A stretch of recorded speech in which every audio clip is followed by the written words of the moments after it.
Ladies and gentlemen, we are live for day 2 of the Summer Skirmish Grand Finals qualifiers.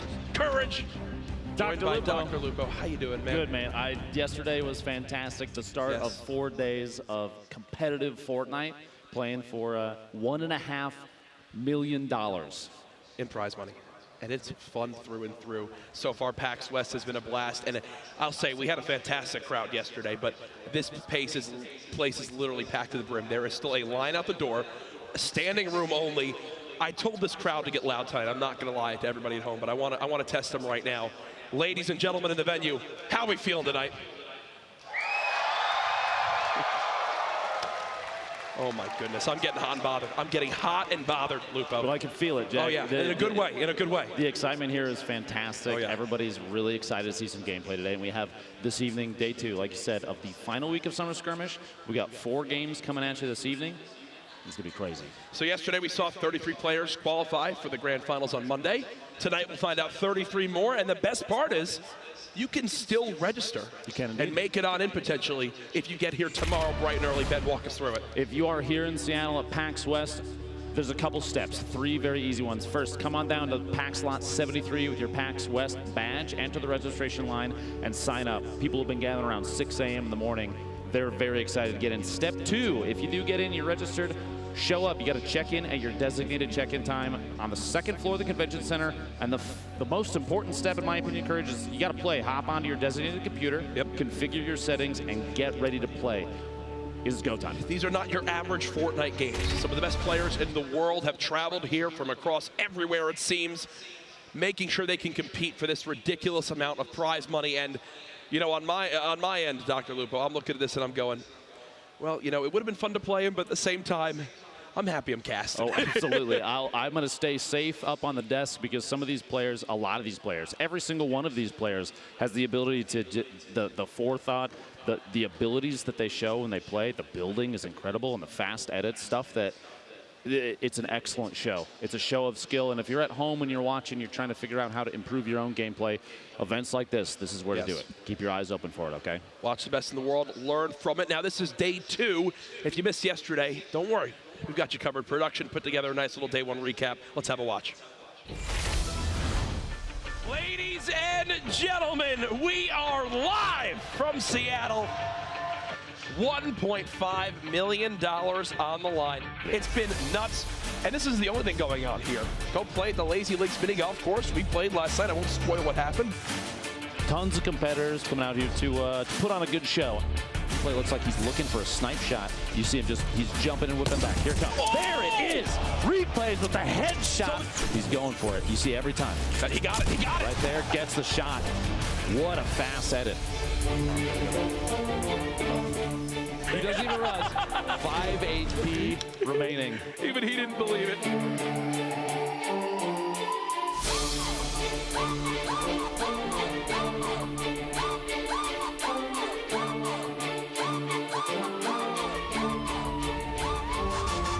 Sneaks inside and gets the Elon, puts him at 6. The second one on Powder, 2 HP remaining. Are you kidding me? 7 limbs this game, and there he goes! Goes down to blue tee. What a finish. Wow, look at the extreme joy that came from blue tee. He's a pro. Confident. 2 players remaining.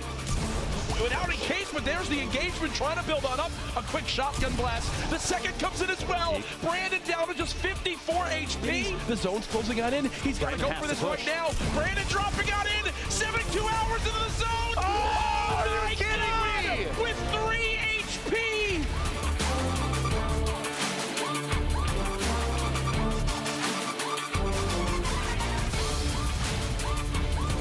Second layer. Third layer. Trying to spot where he is. Nothing yet. Here comes the spray. He's in the 1x1. The spray down. Down to just 40 HP. The clock is ticking. He's got to make something happen. He knows he's tagged the health. He tagged the HP. He knew he had the advantage. That's all he needed to do. Rank 1 for Fulmer there. The last second damage play. Well done. What a day we just had ourselves, Lupo. And the brilliant part of it, we get to do it all again tomorrow. It all culminates here at PAX West. We'll see you then. A brilliant look back at day one of the competition. I know many of the players who qualified are here live today watching. 72 Hours, who wound up getting first yesterday in the heats. He's down low, looking at him. I keep reminding him that we're better players than him. Absolutely. As often as I can. Jack, I'm going to level with you. No, we're not. Some of the plays that we've seen from some of these players, especially 72 Hours.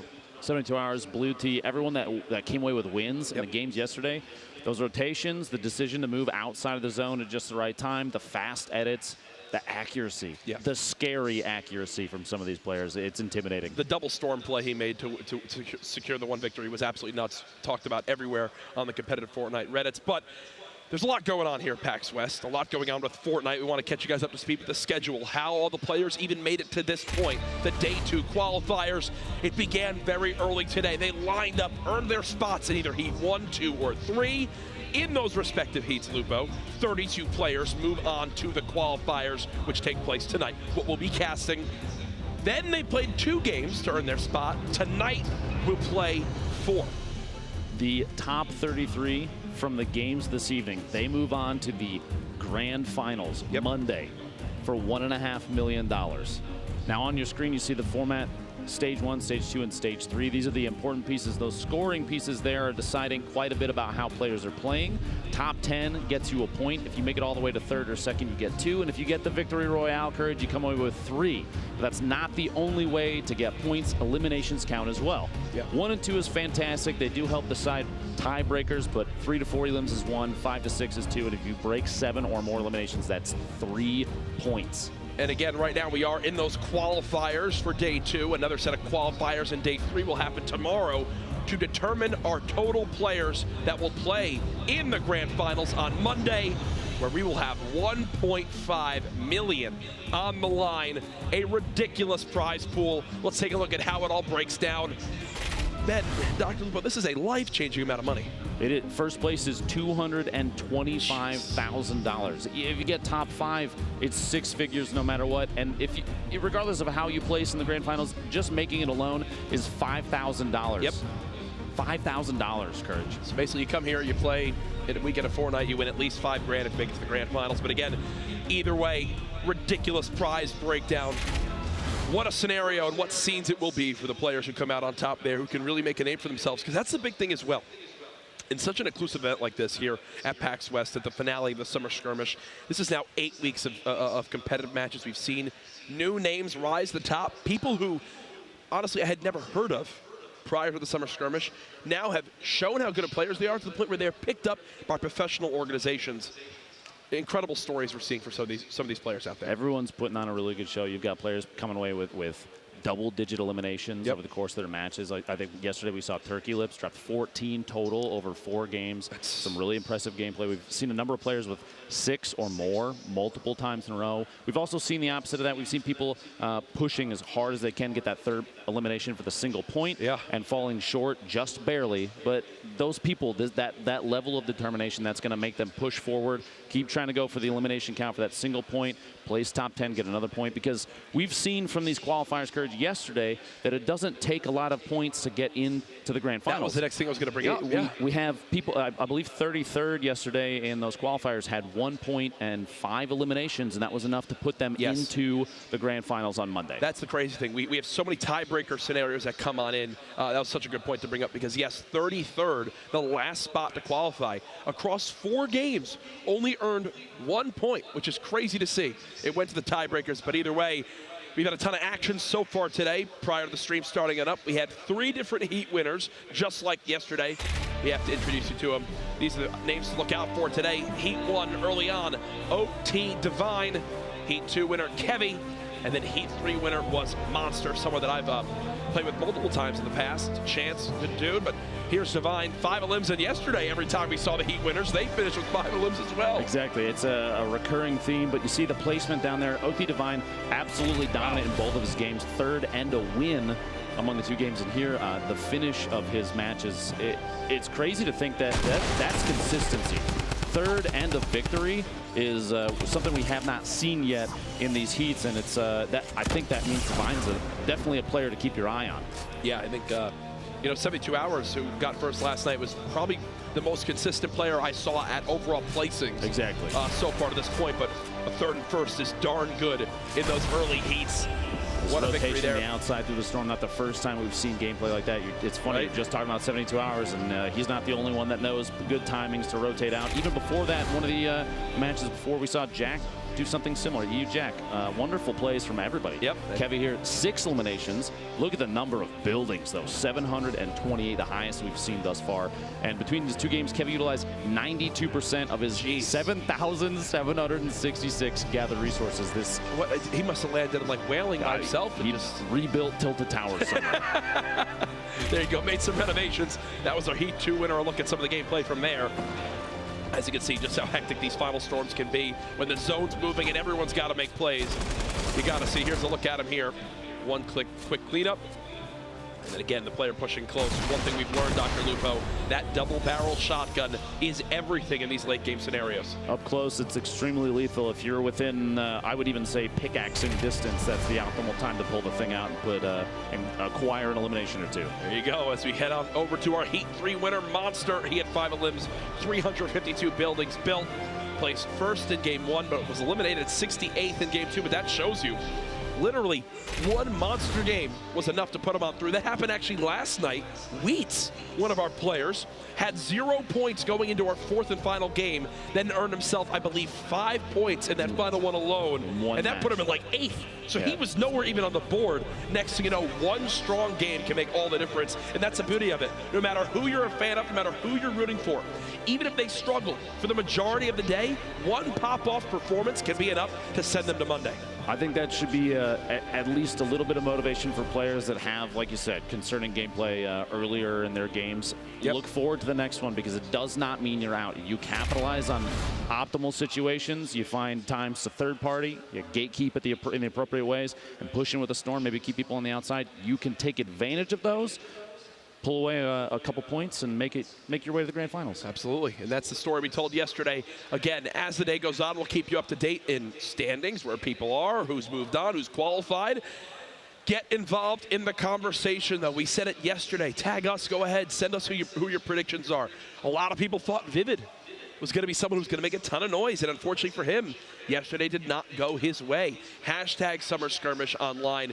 Who are your favorites to potentially win this weekend and take home the majority of that $1.5 million in prizes up for grabs? Now, like you mentioned Vivid, there are a number of players we've seen in previous events too that there's been a lot of weight on them, a lot of pressure, 100%. a lot of focus on them, and maybe they don't perform as well as some people expect them to. But that doesn't say anything about their own personal skill. In certain situations, it could be poor decision making, something like that. Maybe too much pressure, not enough sleep, something like that. We've seen Vivid perform in the past. 4 of the previous 7 weeks, he won Summer Skirmish. That's a statement, Jack. That's a statement. That most certainly is. Now, back in Heat 1, you saw a little highlight of Marksman actually winning one of those games, earning the Victory Royale. We caught up with him earlier today. The most beneficial skill I have is my mind, I guess. Just the thought process I go to and trying to strategize to win is going to help me the most. I never say that I'm like the best builder. Some people are known for building. I'm not. Some people are known for crazy plays and aim. I try to make them when I can. Like, I want to go for awesome plays, but at the same time, I think strategy is one of the most important things in the game. First game and second game, I got lucky on the zone, and that matters a lot just because it gives you time to mine up a lot of mats. One of the big mistakes people make is they don't rotate early, and if they don't do it early enough, right now at least, how people are playing, you get caught out fighting with maybe 2 or 3 people on the edge of the zone, but also the people that did rotate early will shoot back at you. And that gives you a really easy chance to pick off kills if you can third-party people and just get a few shots in.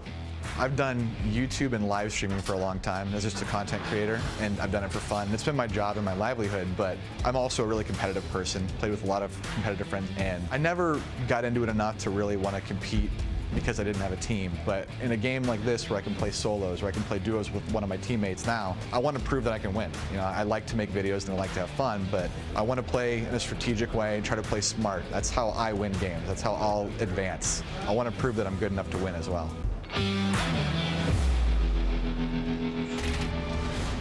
Some quality words from Marksman there, and I think it sums up a lot of the sentiments people have shared so far about competitive Fortnite. The beauty of really, you can play solo, you can play duo, you can play in squad. There's all sorts of different formats coming up through tests each week on what could potentially be a great competitive format for Fortnite, but also the solo showdowns online. That's how a lot of these top players have been found. Literally booting up your game, playing, competing against the best is your road to potentially being in Marksman's shoes here on the main stage. I think that shows that Fortnite is the kind of game that anybody has an opportunity if they take advantage of the timing. If they're really, really good, they put a lot of their time into it and practice like crazy, Jack. Anybody, like you said, the everyman can show up at an event like this, come away with $225,000 if they take first place in the grand finals. Fortnite's it's crazy. Yeah, that kind of situation. No other game I feel like it has put such focus on anybody can win. Yep, and I love it, and that's what makes it so interesting to watch. If you're wondering, game number 1, it will be starting up very, very soon. One thing I do want to cover is some of the meta plays we saw last night. For people at home who might be tuning into competitive Fortnite for the first time, what are some of the drastic differences they might experience watching this versus maybe watching some of their favorite players stream and pub stomp at home? Pub stomping. Public matches are definitely very different. I think the pace is much higher, and here in competitive play, things are a little slower. They're a little more methodical.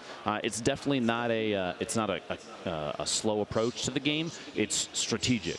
You want to wait for the right opportunities. With gameplay like this, Jack, you have a lot of competitive players that are playing almost perfectly constantly, and it's the almost part that matters, because when your opponents make mistakes, a good player, a truly competitive player, will know when to take advantage of that. They'll take their shots at just the right time during rotation. They'll watch for mid-engagement and third party and not expose themselves. And you don't really see that in competitive gameplay, or public match gameplay like you do in competitive. Competitive is very much about the right timing on mistakes of your opponents. 100%. And like 90% of engagements in competitive seem to also battle around fast edits. Oh, yeah. Catching your opponent off guard.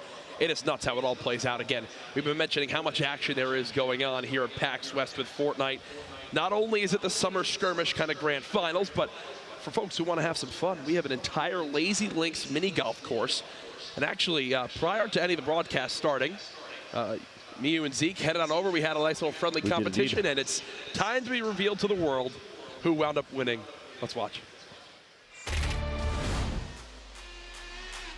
If you guys play mini golf like you do Fortnite, I mean, you're pretty much going to lose to me, so... Oh, come on, Zeke. That's just pretty much... Bro. Wow. Gentlemen, Wow. take your clubs. Loser has to admit that they are the worst Fortnite player in this group. All right, so... I'm in. I'm in. Am I hitting first? Yes. Are you actually stretching right now? Like this is gonna matter? Sorry? Is this the first time you've ever stretched your entire life? Okay, that's actually... Bang, baby! 3, keep going. Oh, I still go. You have finished it out. Big swing and a miss coming in here from Jack. The expectation is nothing but net, but he misses because he doesn't know geometry. Technique's important, Jack, all right? It's not like building one-by-ones out here, buddy. You got to actually hit your shots. No! Oh! That's so much trash talk for a miss. All right, 3. That is a par 3. You got 3? 3. Currently, I'm average. Gotta hold this for me.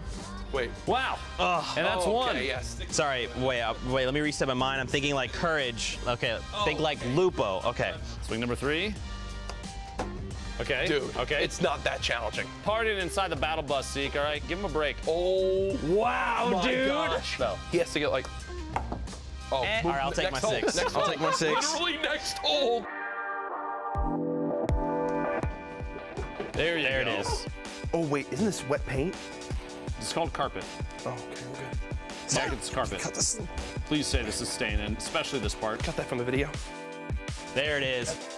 You're kidding me. First You're try. acting so stupid. Bro, if I was born in the 70s too, I'd be good at golf. Oh! Yeah.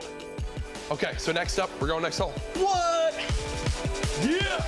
Guys, it doesn't get better than this. You can watch this. I'm guaranteeing a hole in one. You guys got this on camera, right? Guaranteed? All right, guarantee it. we- You got to get it up the little incline. You forget how strong I am. legend. You forget how physically strong I am as a Okay. being. What? Yeah. I don't do well with fall damage. How am I supposed to hit this? Oh. Courage, we need you for tomorrow. Please don't die. Don't hurt yourself. Good thing we won't have to worry about that. Oh. What? Ooh. No. Way, dude. Oh, thank God. Okay. Oh, no way. No way. For the birdie, no pressure. Yeah, dude! Let's go! Okay, so now Greasy is my main. I'm part of the Greasy boys. Just gave the Durburger a kiss. Kiss for good luck, it's baby. so sweet. Oh, dude, don't show where it comes out of. Don't show the whole. Oh, what is that? Okay. Get off me, bro. Okay. Get off me, bro. Okay. Seriously? That is a 2 for courage. Good to you. And okay, you got it. All right. There it is. Next time you stretch, check to see if those jeans come in a larger size. They don't, apparently. Great. Oh, that was so bad. The tongue didn't even go back on the green. Now look where it's You trapped. gotta hit it from there. You gotta hit it from there, dude. You gotta hit it from there, From bro. there? Play it You for can't it stand on it, stands. that little break. We need to put you in the toddler division. Okay. Okay. Jack, we made a mistake. When we got him a golf club, we grabbed one of the adult-sized Adult ones. yes. Wow. Wow. Wow. Okay. The drama. All right. I'll take my 6. It literally is the way of the road. The way Speaking of of the way of the road, we're here at Paradise Palms, the way of the road. Come on, baby. Come on, baby. Come on, baby. Come on, baby. Come on, baby. Come here, boy. Let's go. No way. Let's go. No Let's way. go. Oh. Don't zoom in with the camera like I'm gonna miss again. No! Oh my God. Oh my God. There you go, bud. 5. Zeke now looking for redemption. A brilliant swing. shot. An absolute. Yeah. Zeke, This is rigged. Zeke falls to the same volley as Dr. Lupo. Unbelievable. It's aggressive. Oh, There it is. Okay. No. that's called art. Way of the road.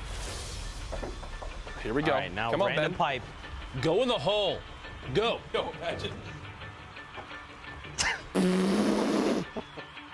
Oh my God. He couldn't fail that hard. Oh my gosh. Okay, if that had landed on the course, that would have counted. No way. That's a beautiful hit. That's actually a really good hit. No. Oh. Come here, you need a hug after that. You need CHR. Lupo, you finished with a total of 33. I did. It feels good. I finished with a total of 31. Zeke, Zeke, you got 43. we did have a bet here, Zeke. I guess go ahead and zoom in real close for this. I am the worst Fortnite player amongst this group of beautiful people. If you get a hole in one while you're playing the course this weekend at PAX, make sure you tag us on Twitter. Hashtag Summer Skirmish. Hashtag I hit a better shot than Zeke because I'm better at putt-putt. I'm gonna go shower because I'm sweating. Yeah. I'm so sad. I'm decent at Fortnite. I'm dummy thick, and I'm also the you are- best at mini golf. You're absolutely dominant on the putt-putt course, Thank you. my friend. Thank you so much. Again, Zeke, good job. That was a great effort, I think. But no, that was a ton of fun. Again, I think a lot of people here had the chance to play. They literally built an entire functioning mini golf course, which is just ridiculous. 9 holes, yeah. What are the experiences? You got to get out to these events. We had, well, I mean, you think back to the Pro-Am back at E3 and what all happened there in the booth. It's getting crazier The literally party every itself, event. it's just been nuts. I don't know what's to come next, but I'm ready. I'm absolutely ready. Yeah, it's on top of that, we have gameplay here that you won't see anywhere else. Competitive players playing out of their minds. So you have the entertainment side, the shenanigans of PAX West and the golf course.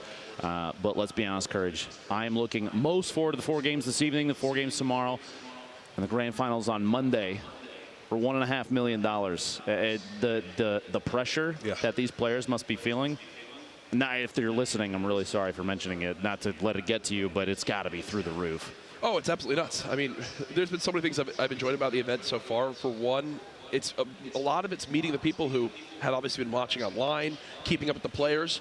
Some guys that have never followed a competitive like esport before, you could say, and have now really had their kind of getting their feet wet with Fortnite, seeing their favorite players. And they're not only watching, top streamers now, but they're also watching just top competitive players, people who are the most dominant at the game, the 0.1%. And meeting them, talking with them, hearing their favorites, it's just fun to see how it continues to develop. Who got picked up for this team? Who's going on this lineup? I can't believe this guy placed here. We're going to keep seeing more and more of it, and I can't wait to see where it goes. I also enjoy the fact that a lot of these players have had conversations openly with fans and their competition about strategy. You see people comparing what the current meta is, what the best way to edit and box opponents, and how to outplay each other. That camaraderie I love it. Yeah. I love that about Fortnite and the competitive scene right now, and everyone is here to try and build each other up. What a pun. My apologies. I didn't even think about it. But at the same time, they all want to win. They all want to dominate the competition. They all have a little bit of a secret in their back pocket. Sure. And the play has been fantastic. Oh, for sure. And we've also seen with the weapons people are using. I mean, we had 72 Hours win a game last night, earn a victory royale with 2 drum guns, 3 healing items.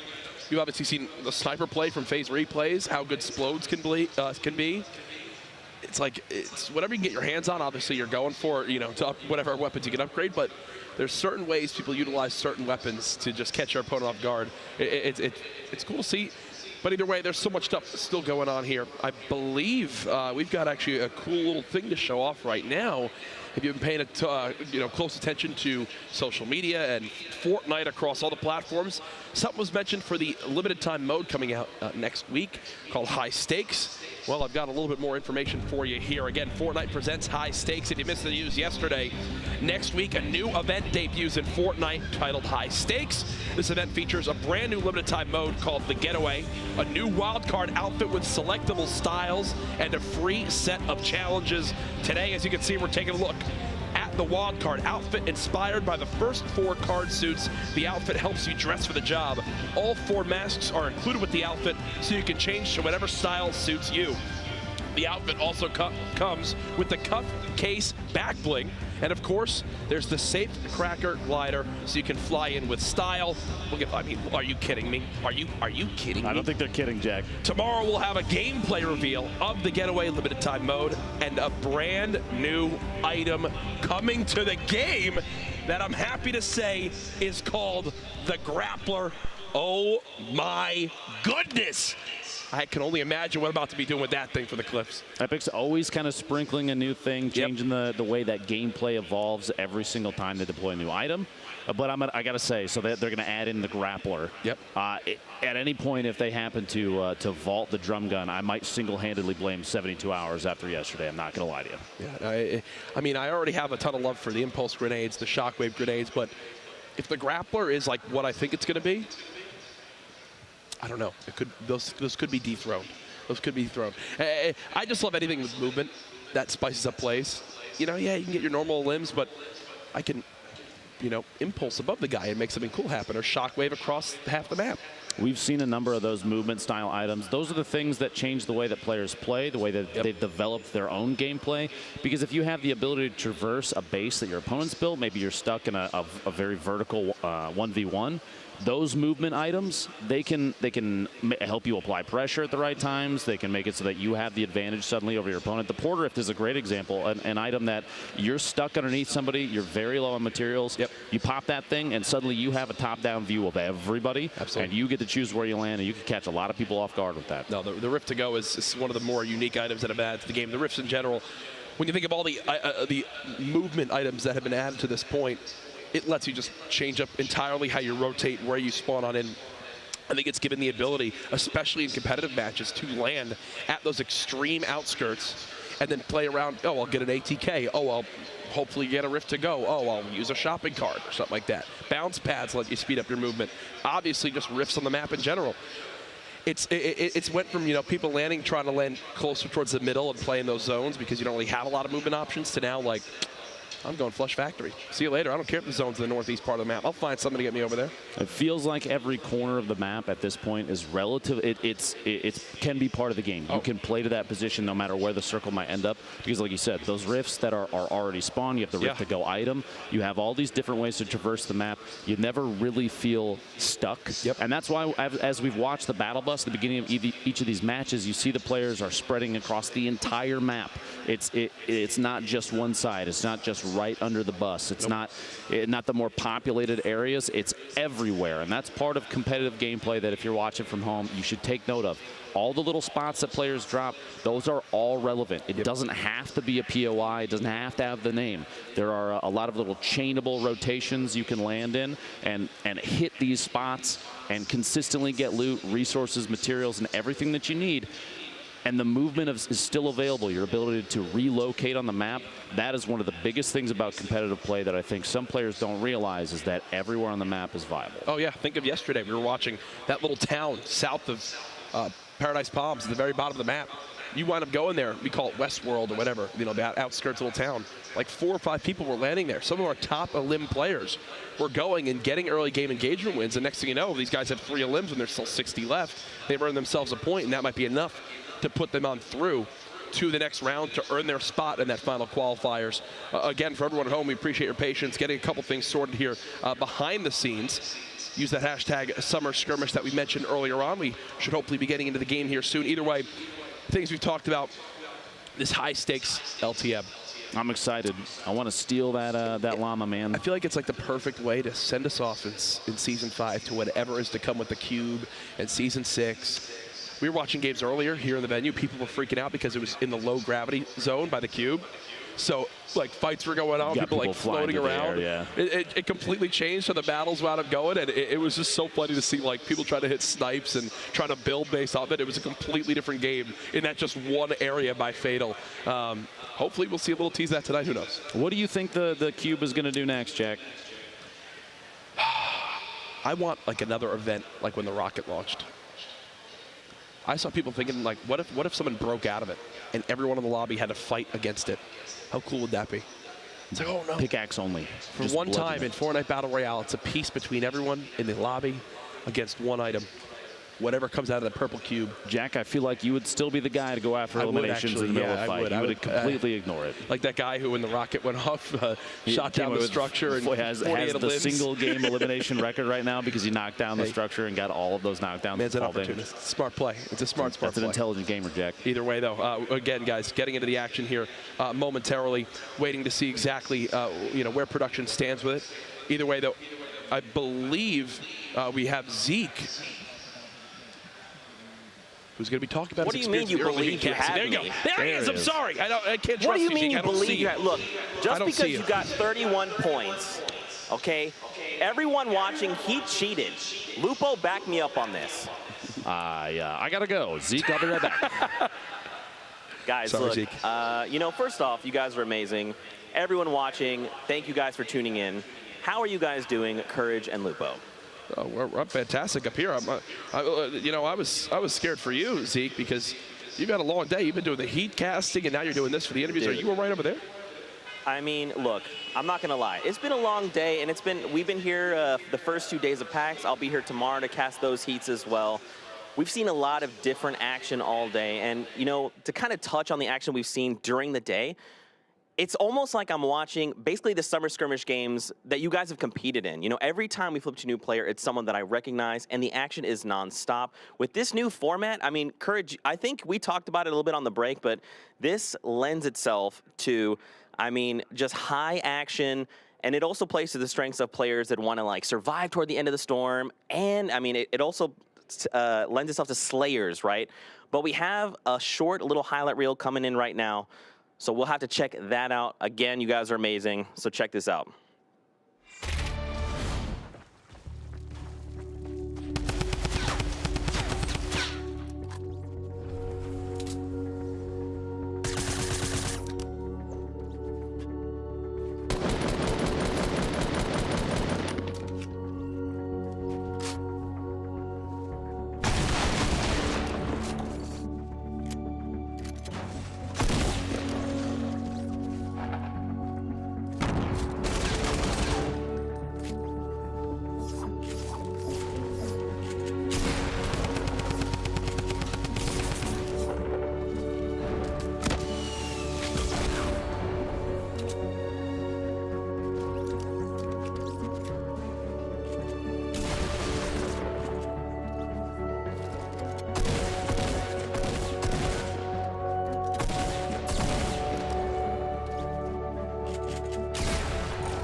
sorts of elims going on there earlier today. A look at this packed house live from PAX West for day 2 of the summer skirmish.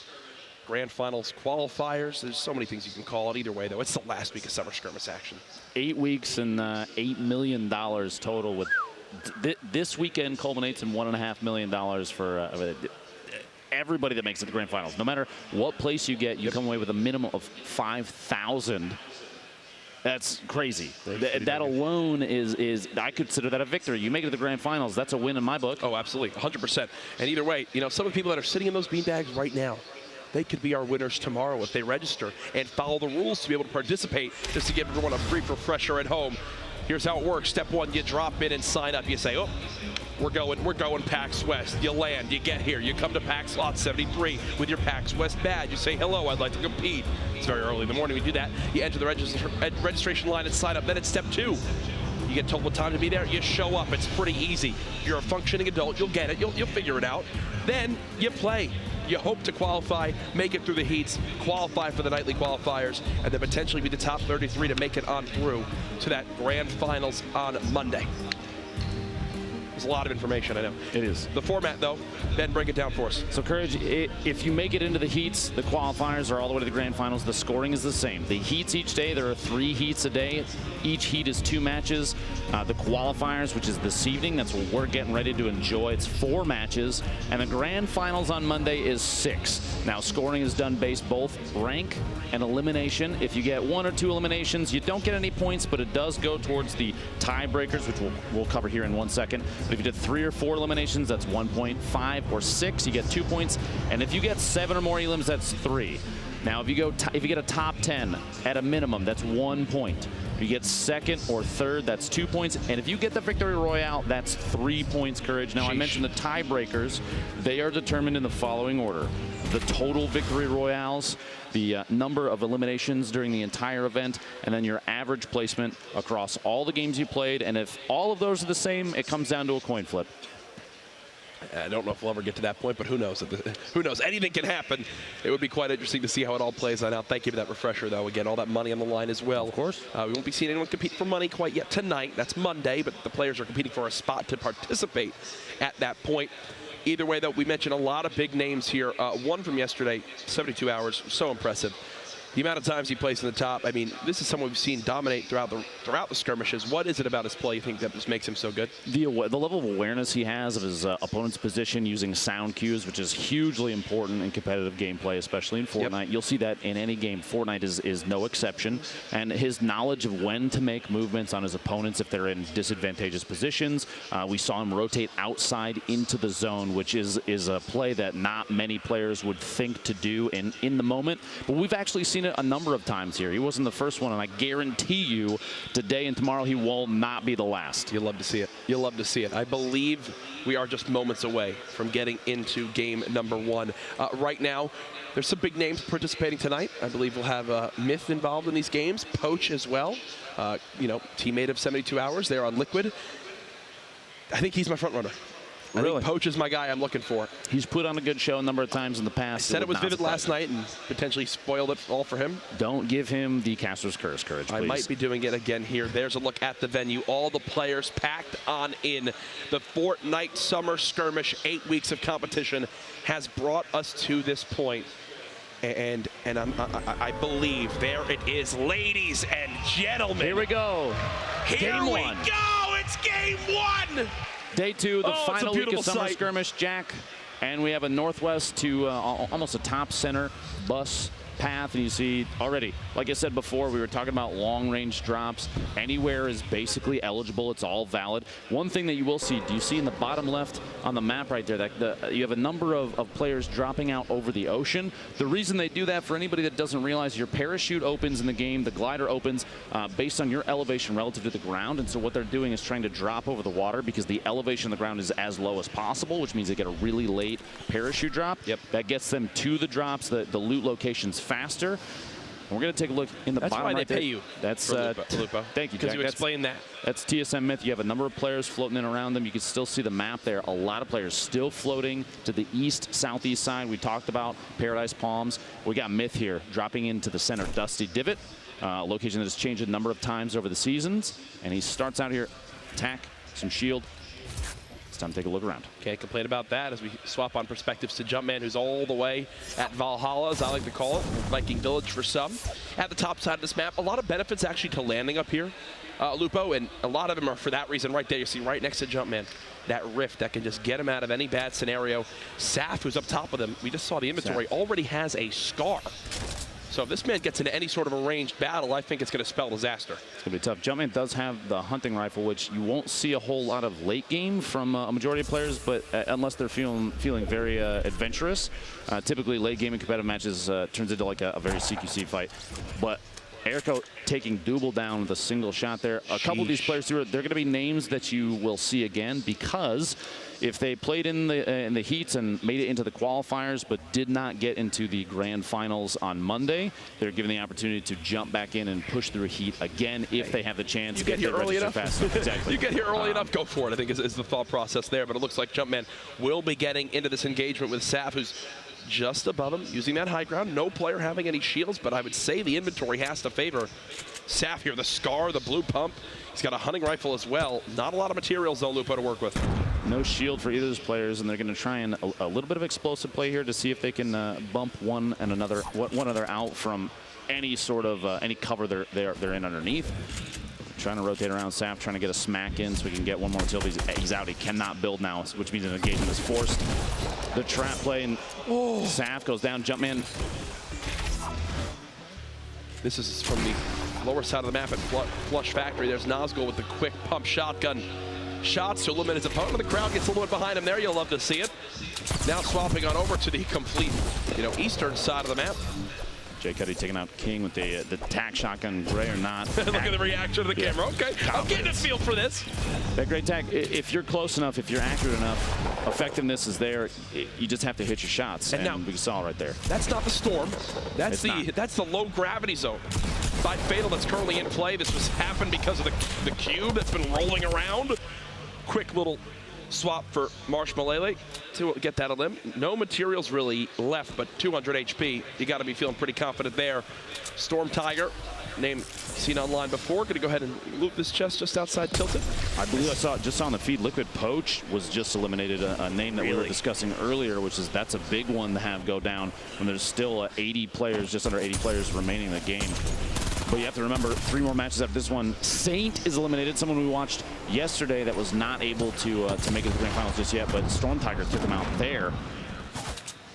Out of materials, 7 and 5, and that's it. It hopes to grab a little bit, enough for one build.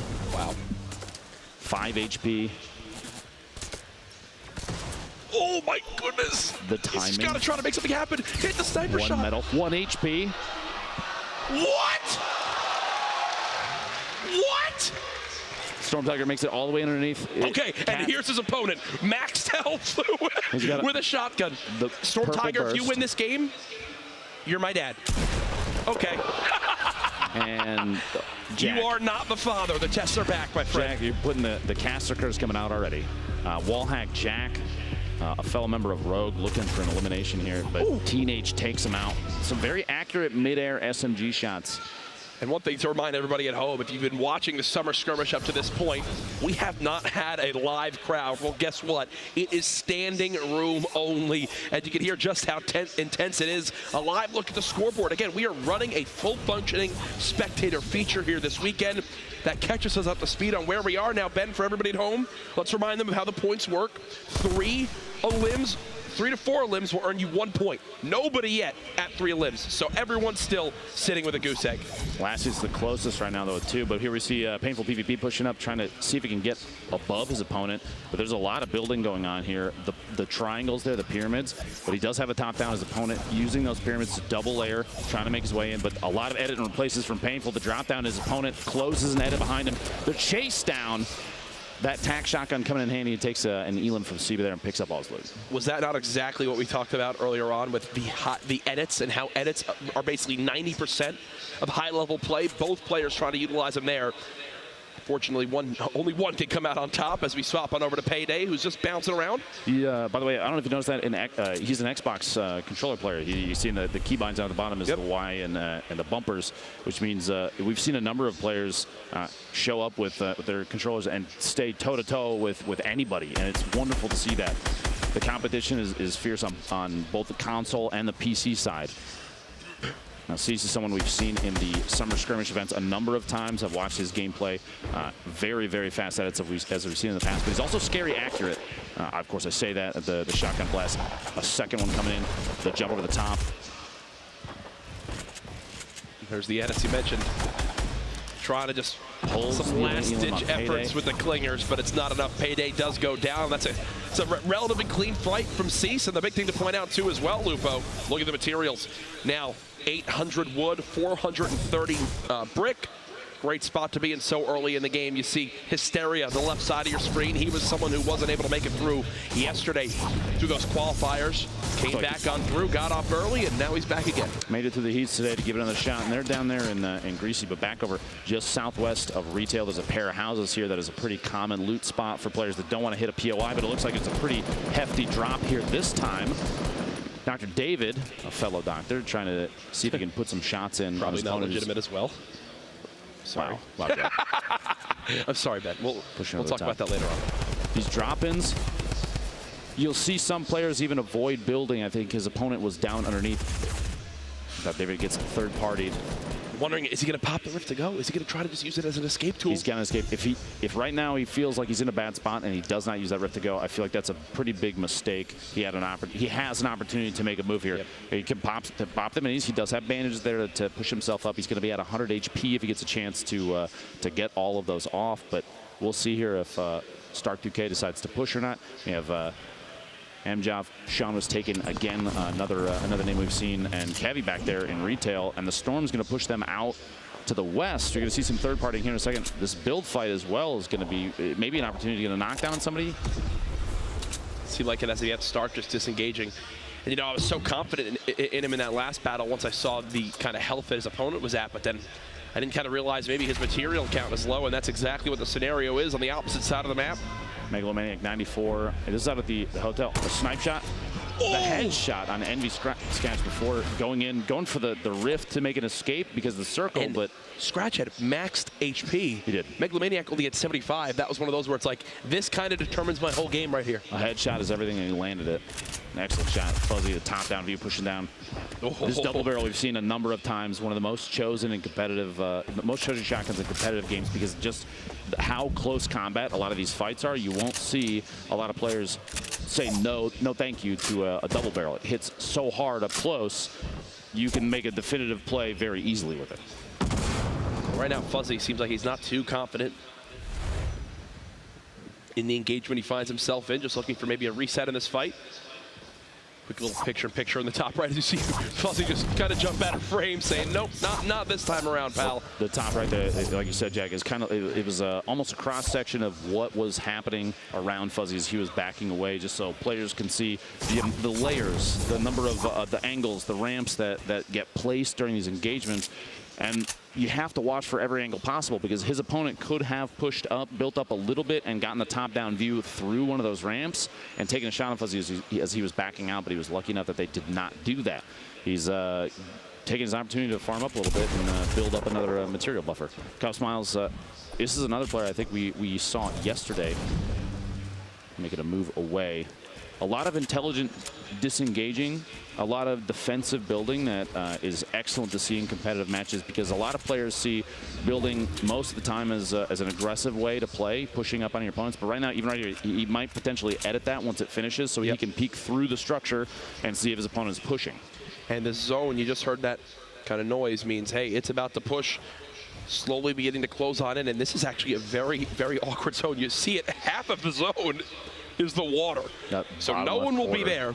How does that maybe change these scenarios, Dr. Lupo? Because we talk about gatekeeping all the time, but I feel like you've only got about 60% of that zone that's even in play.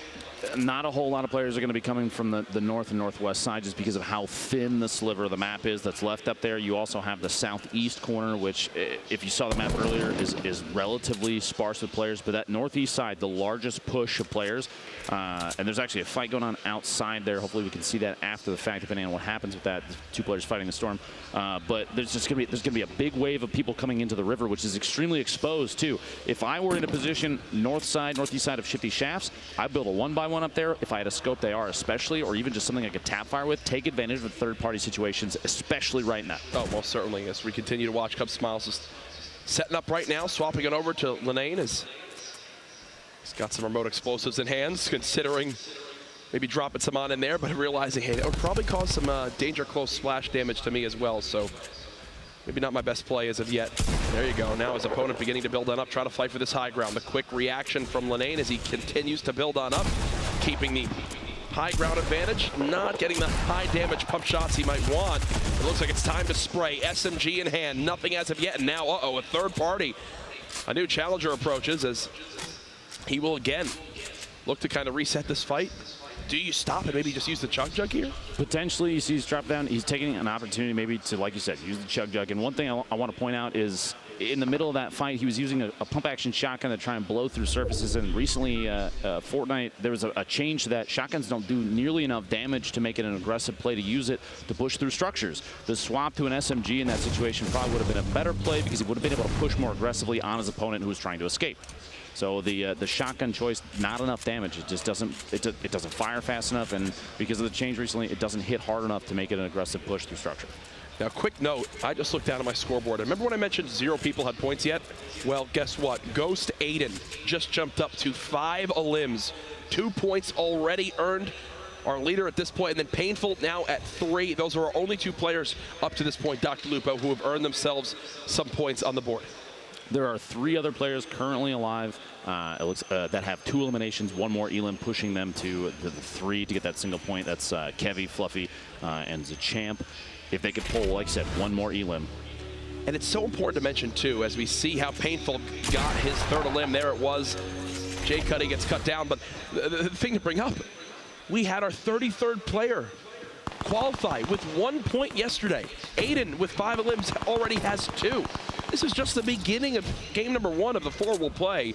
You got to think if you're Aiden right now, you're sitting pretty to potentially qualify for Monday's grand final. The southeast side, you hear that launch pad at this point. Shivsy might want to keep his eyes up. An opponent launch padded either away. Painful, you see right there, and there it is. Flying his way out. That engagement probably a good one to back out of. Painful saw a number of different opponents coming in and saying, no, now's not the time for this. The cube coming into play, the zone closing right on it, towards it. I'm so happy to see it. I want to see how it affects things. Right through, he's watching. He's going to C4 out and drop the player in. He saw him directly above. Tries to make some fancy plays happen. There's the quick build as well. Trying to protect from the 3rd party that's peeking on in. Still 200 HP from Linane. 0 elims to this point, so playing a little bit more of a passive game. Trying to use those audio cues, listen for where this player could be. I think he's got him spotted in the brick, and here comes more remote explosives. No! It's only an 8-point damage. There's the cleanup onto Ultra, but again, that 3rd party now popping on in. Linane's got to keep the action going, keeping the high ground. Try to spot with this pump. Only 24 more for wood. Thankfully, a ton of brick to use. Quick little peek, cheeky. The high ground secured again with the ramp. Drops that wall to block as well to be able to resecure with that floor, and just like that, Linane has chipped away some damage, Lupo, while keeping the high ground. Linane actually showed a really important skill that a lot of competitive players have utilized. Well, yes, obviously, but yeah, he jumped out to on the right side, took the shotgun shot, and then built underneath him. He was going for the hit as fast as possible. He could have built and jumped out, but that might have cued his opponent to say, oh, you're building out here, you're going to push from that side, and he could have built a wall, but Linane said, nope, I'm going to jump to the air, take the shot first, and then we'll worry about building and stopping the drop. This is actually Aiden from earlier. That was Aiden's 5th elim. Fuzzy. A brilliantly lightning quick edit back to the Linane fight. Still in this engagement, the zone will slowly be closing on in. Yes, they're right on the edge, but they will have to move. Looks like That player just below is beginning that process of moving now, and Lenane still wants us. The third party, though. This could spell disaster. Only 13 HP, and that Storm's going to hit for a lot as it closes on in Lupo. Magnum Cade knows he's got someone just below, and there it is. Peekaboo. Lenane will have to wait for game 2. Lenane actually, Jack, he was on my flight, my second flight here. I was actually not expecting that. No, it's fun fact. And this is his first time flying out of the country to come down here to Seattle to play in the Summer Skirmish. Okay, Aiden has 7 elims. 7 elims, and there's still 32 left. We're about to have to add a whole new point category for this guy. Playing on controller. This kid's an absolute beast. He's already got 3 points. We're at the point now where he might have to, he can play a little slower. He doesn't necessarily have to play for eliminations now because he's capped the number of points that he can get from elims. Yep. Now, that being said, don't forget, tiebreakers, one of the biggest pieces. Yeah, victory royales determine it first, but you're not going to see a lot of those, so eliminations count for everything. He could play slower, and 7 is a lot to sit on for this Courage. Right. Yesterday, we didn't see very many players hitting even double digits over the course of 4 games, so 7 is huge. Here's a little replay from earlier on as Rogue 00 Flower. A little bit of a battle. Shotgun shot there. Gets tendons during the rotation. He's got a minute here. That Storm is going to start impacting gameplay decisions, though. Sean, you see the low gravity. Floating, yep. They're close enough to the cube. This thing is really changing up how some players are maneuvering and maybe even throwing them off. The expectation to drop faster while you're jumping and trying to throw snipers and tap fire from ARs from a distance off, it might make it tougher because you're not necessarily moving in a way that you're used to. Now here's the leaderboard as we were talking about earlier. 3 other players hit 3 eliminations. That means 3 people have a single point apiece. But Painful PvP, the only one of those 3 that's still alive. Plus Aiden sitting pretty at 7 up top. Back to the game now. Sean was taken, hiding, healing. Greasy Grove. One of my favorite areas on the map. You see that low gravity zone ending just outside that area. Players beginning to push on in. Aiden has made the move. So last we saw, Aiden was on the far side of the zone, had to make something happen. Well, he has.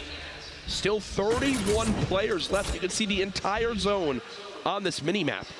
Shows just how kind of slow played some of these guys are taking this to try to stay alive for that top 10. Now you can see Aiden kind of sneaking around. I think he may have heard movement from the player above. You have to remember, even a weapon swap, you can hear that audio cue, and so wheels up top, if there's change weapons at any point while Aiden's been in here, he will have heard him. You can hear the footsteps. There's movement happening. He knows there are people around him. He's looking for more fights. This is the next zone. Is the first zone that will be, one of the full rotations that'll have to happen. It's half out of play. Tempo actually just got knocked out of this game by Cease. So I gotta say, this might be some of the most aggressive. Right in the middle of a rotation, Aiden just says, you know what, I'm just gonna go for it. I've got a player trapped outside, put himself in a 1-by-1, and he's making moves. Look at these speed builds, turbo building, spinning around, placing walls. He's made it into the next zone again, out of metal, but still 1,500 plus materials to use to his name. Over to LeVake, trying to edit on down. Player just above, a little bit of an awkward spot for him to be in.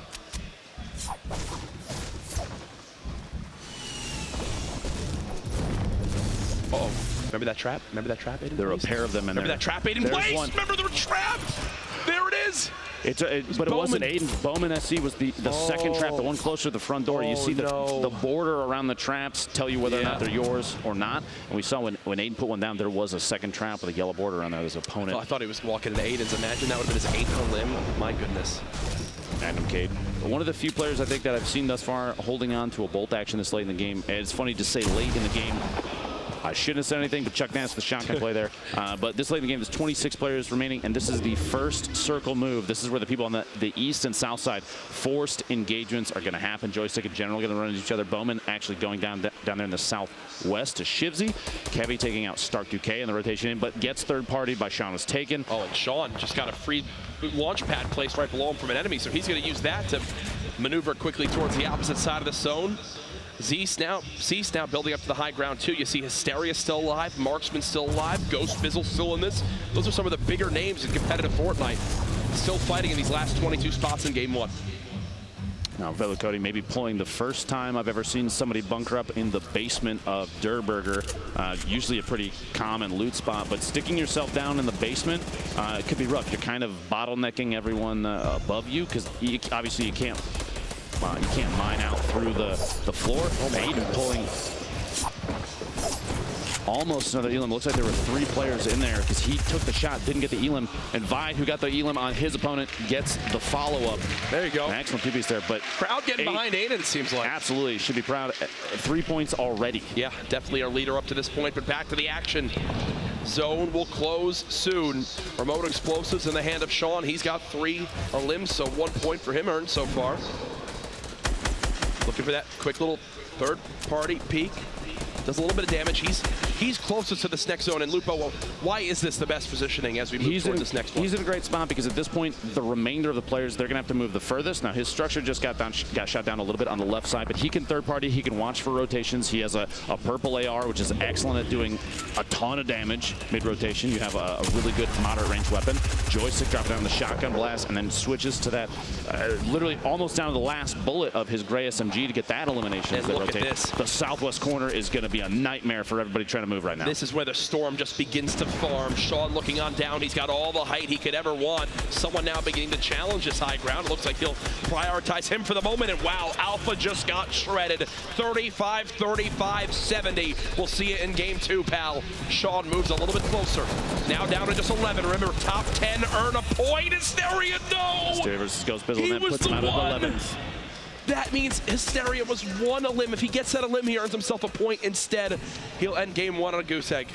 Now the next circle you see in the top, Courage, is going to be rough for pretty much everyone. Not a whole lot of building was done between here and the north side past Greasy Grove, which means this is going to be an open area move. A lot of players are going to get caught rotating and maybe even run out of materials. We saw yesterday, I asked you about the building over the top, the layers that they're building to kind of create themselves cover while they move on the ground. And with nobody else out here, no other structure, everyone will be exposed, especially if you run out of materials. Yeah, Sean is just farming from up top. He's down to just metal, but here you go. Beginning of the move. Oh, goodness. Taking shots, shooting down at Ghost Bizzle. See some painful running into each other. A player from Tempo having to move simultaneously. Look at the layers here. He's going for it all right now. He's going for it all right now, getting a little bit lower, not to take some crazy fall damage. Cease with 1. Chino now spectating as well. He's been eliminated. You see Sicarios is trying to build with whatever materials he has left. There you go. Builds a little 1 by 1. 1 player close, only 4 in total remaining. Now, if you make it to the top 3, Lupo, you earn another point. Everyone knows that. Nobody wants to be the next one to drop right here. Skyros, you could hear someone else is popping a shield very close by. That'll tell you there's a lot of players stacked on top of each other. Is that still Sean up top? I believe it is. Oh, nobody wants to rotate. Nobody wants to move. And I don't blame them because the next placement is, like you said, it's an increase in points. It's going to create slower play from these really competitive players. They know that placement right now is everything. Ladies and gentlemen, our top 4 here. The zone about to move. Everything we've seen will culminate in these final moments. Ghost Bizzle, one of the biggest names online of the summer skirmish up to this point, trying to bounce around, trying to see exactly where he can spot an opponent. The Storm slowly inching forward, everyone within just 1 or 2 walls of each other. It does not get more intense than this. Traps being placed, and now Lupo, this is it. This is the last move they've had to make.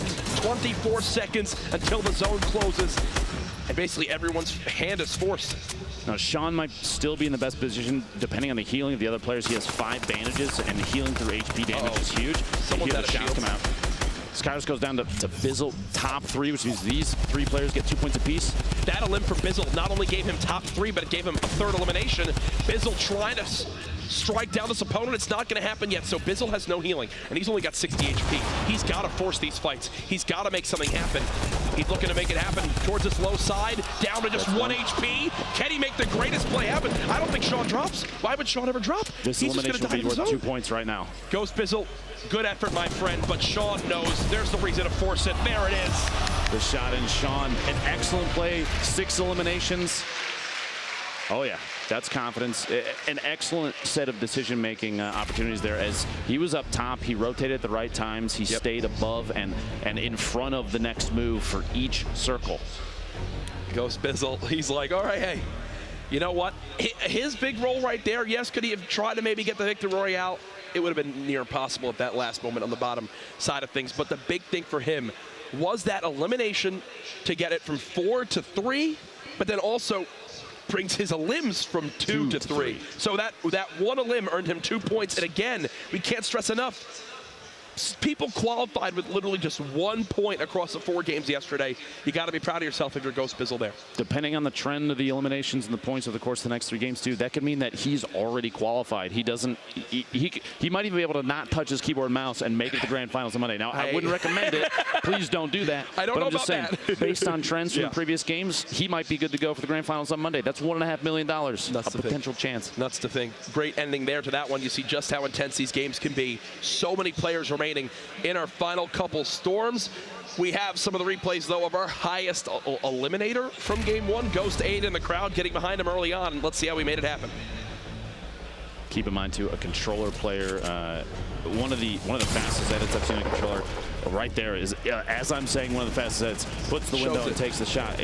Excellent decision-making skills from him, and some very aggressive gameplay in recent, which we haven't seen a whole ton of. When it was time to move, he was pushing on players that were building themselves into 1-by-1s almost fearlessly. I love to see it, and his loadout was consistent with what you would see from a lot of that's how he did it. Yeah. The rift to go, that makes sense. I was wondering how he wound up maneuvering early on. This was towards the end of this one. Try to make this elim happen, I believe. This gets stolen from, oh, yeah. Okay, that was, yeah, this gets stolen from him, if I'm not mistaken. Yep. Right there. Frustrating to say the least, as again, you see this packed venue, people just getting a little bit of a breather before game 2 starts on up. But we've got more replays to show you here. I believe this is SCDX Vibe? Indeed. Yes, it is, okay. This is who took that elimination from, yeah, there it is, and he gets the drop on 8 in the corner as well. He got wheels. This is in the basement underneath. And just a lot of quick, pickaxing through the surfaces. Because of recent changes to build structure, you can smack through pretty much anything in 2 swings if you hit the node, the little marker right on. 100%. And that makes aggressive pushes, even with just a pickaxe, a possibility from these players. Well, that wasn't the only exciting moment. Actually, the final moment, we'll go ahead and look at a little replay from that, as it all came down to the wire. Ghost Bizzle saw his opponent really had no shields left. He tried to make it happen, but then Sean falls on down, wants to take no chances, and I really can't blame him there. He saw his opponent kind of shooting the opposite side of that structure, says, you know what, I'm going to drop on in, double barrel, hope it ends the game here, and it did just that. And in that moment, what do you think he's doing? He's adding up his score. I got, okay, 6 elims is +3 for that. You get you get +2 for that, then you get +3 for the Victory Royale. 5-point game for him. Brilliant position to be in. I'm going to be honest with you. I hate to be that guy, but that decision at the end there from Sean, granted, he doesn't know his opponent's HP remaining. He's at 75, which means he has 7 ticks from the storm before he goes out himself. He didn't necessarily have to push out. It only put him at 6 eliminations. It didn't get him an extra elim point. Maybe a risky choice. It was flashy. I like it. It was flashy. The one thing that you guarantee that it did do for him, though, is if it comes down to a tiebreaker, which with that many eliminations, it probably won't, but it gives him a little bit of an advantage. Yep. Nope, you'll love to see it. Sean winds up taking matters into his own hands there. Again, good effort from everybody in that first game. But either way, some fun stuff to kick off our night 2 of qualifiers so far. I believe we actually have Zeke down on the floor with an interview with our winner from game 1. Guys, how are you doing? Fantastic. Fantastic. We're having fun, pal. We're having fun. What an awesome game 1 for the qualifiers today. I'm here with the winner. Sean was taken. Sean, come over here, man. First off, congrats for slaying. So let's talk about this, man. You show up today, and you qualify after the first 2 games this morning. And then you show up here, and on game number 1, you make yourself a target, and you say, look, 6 eliminations and Victory Royale. How are you feeling after that game? I'm feeling really good. I didn't expect it. I was going to try and hide the entire game and just make top 3, but I just got killed, so I don't know. The ball started rolling, and it all worked out. Now, when you were getting those eliminations, were you aware? Were you like, man, that's 3, 4, 5, 6? Or were you just like, I'm just getting another game, and then you drop down on someone, and you're like, oh, that was the Victory Royale? Or were you aware of what was going on? I mean, I was just keeping high ground, just shooting at people. There's nothing really, I don't know. I'm not trying to be cocky, but when you're on the top, it's literally, you just pop people off. And now, I had lucky RNG on my AR, so. Okay, and now in those final moments, right, you're sitting up top. Did you know the player would download, like this player had 1 HP. Did you know that? Because it felt like you waited for a while and then you just dropped down. You were just like, hey, double barrel, let's go, 1v1 me. Because you even dropped into the storm. Well, since all the graphics are high on these computers, if you drop in the storm, they can't really see you. And the shotgun is just, it's broken, so one shot. Fantastic. So what is your strategy? You've got 3 more games lined up. What is your strategy going into these games? Are you just going to keep going aggro and keep slaying, or are you just going to take it easy? What are you going to do? I'm going to go for some plays, because I'm pretty sure I'm qualified now, most likely. So if I can just get some content for you guys, that'd be cool. Well, thank you so much, man. Good luck in the rest of your games. Ladies and gentlemen, we're going to take a short 5-minute break. Don't go anywhere. We have more action coming your way after this.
We're back for game 2 of night 2 of week 8 of the finals of the summer skirmish.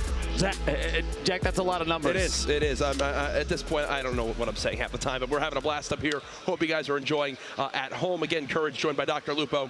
Fantastic way to start the night there with that game 1, I think it's safe to say. It's wonderful to see players from all platforms, we'll say, come and put on a good show. Aiden, a controller player. I'm not sure if he actually plays on console or if he just uses a controller on PC, but the accuracy, the forethought. One of the things in the clip, one of the clips we watched there that I would like to point out is that he was boogie bombed, and then he rotated out in the storm for just a second to take a ticket damage so that the boogie would drop off and he could re-engage his opponent. That's extremely, that's top tier. 200 IQ. 250 maybe. Wow. Which isn't even possible. That high up. Either way, impressive stuff. I do believe we have ourselves some standings to take a look at to see exactly where things break down. And, well, it's no surprise. Sean at the top, 5 points already, 6 elims.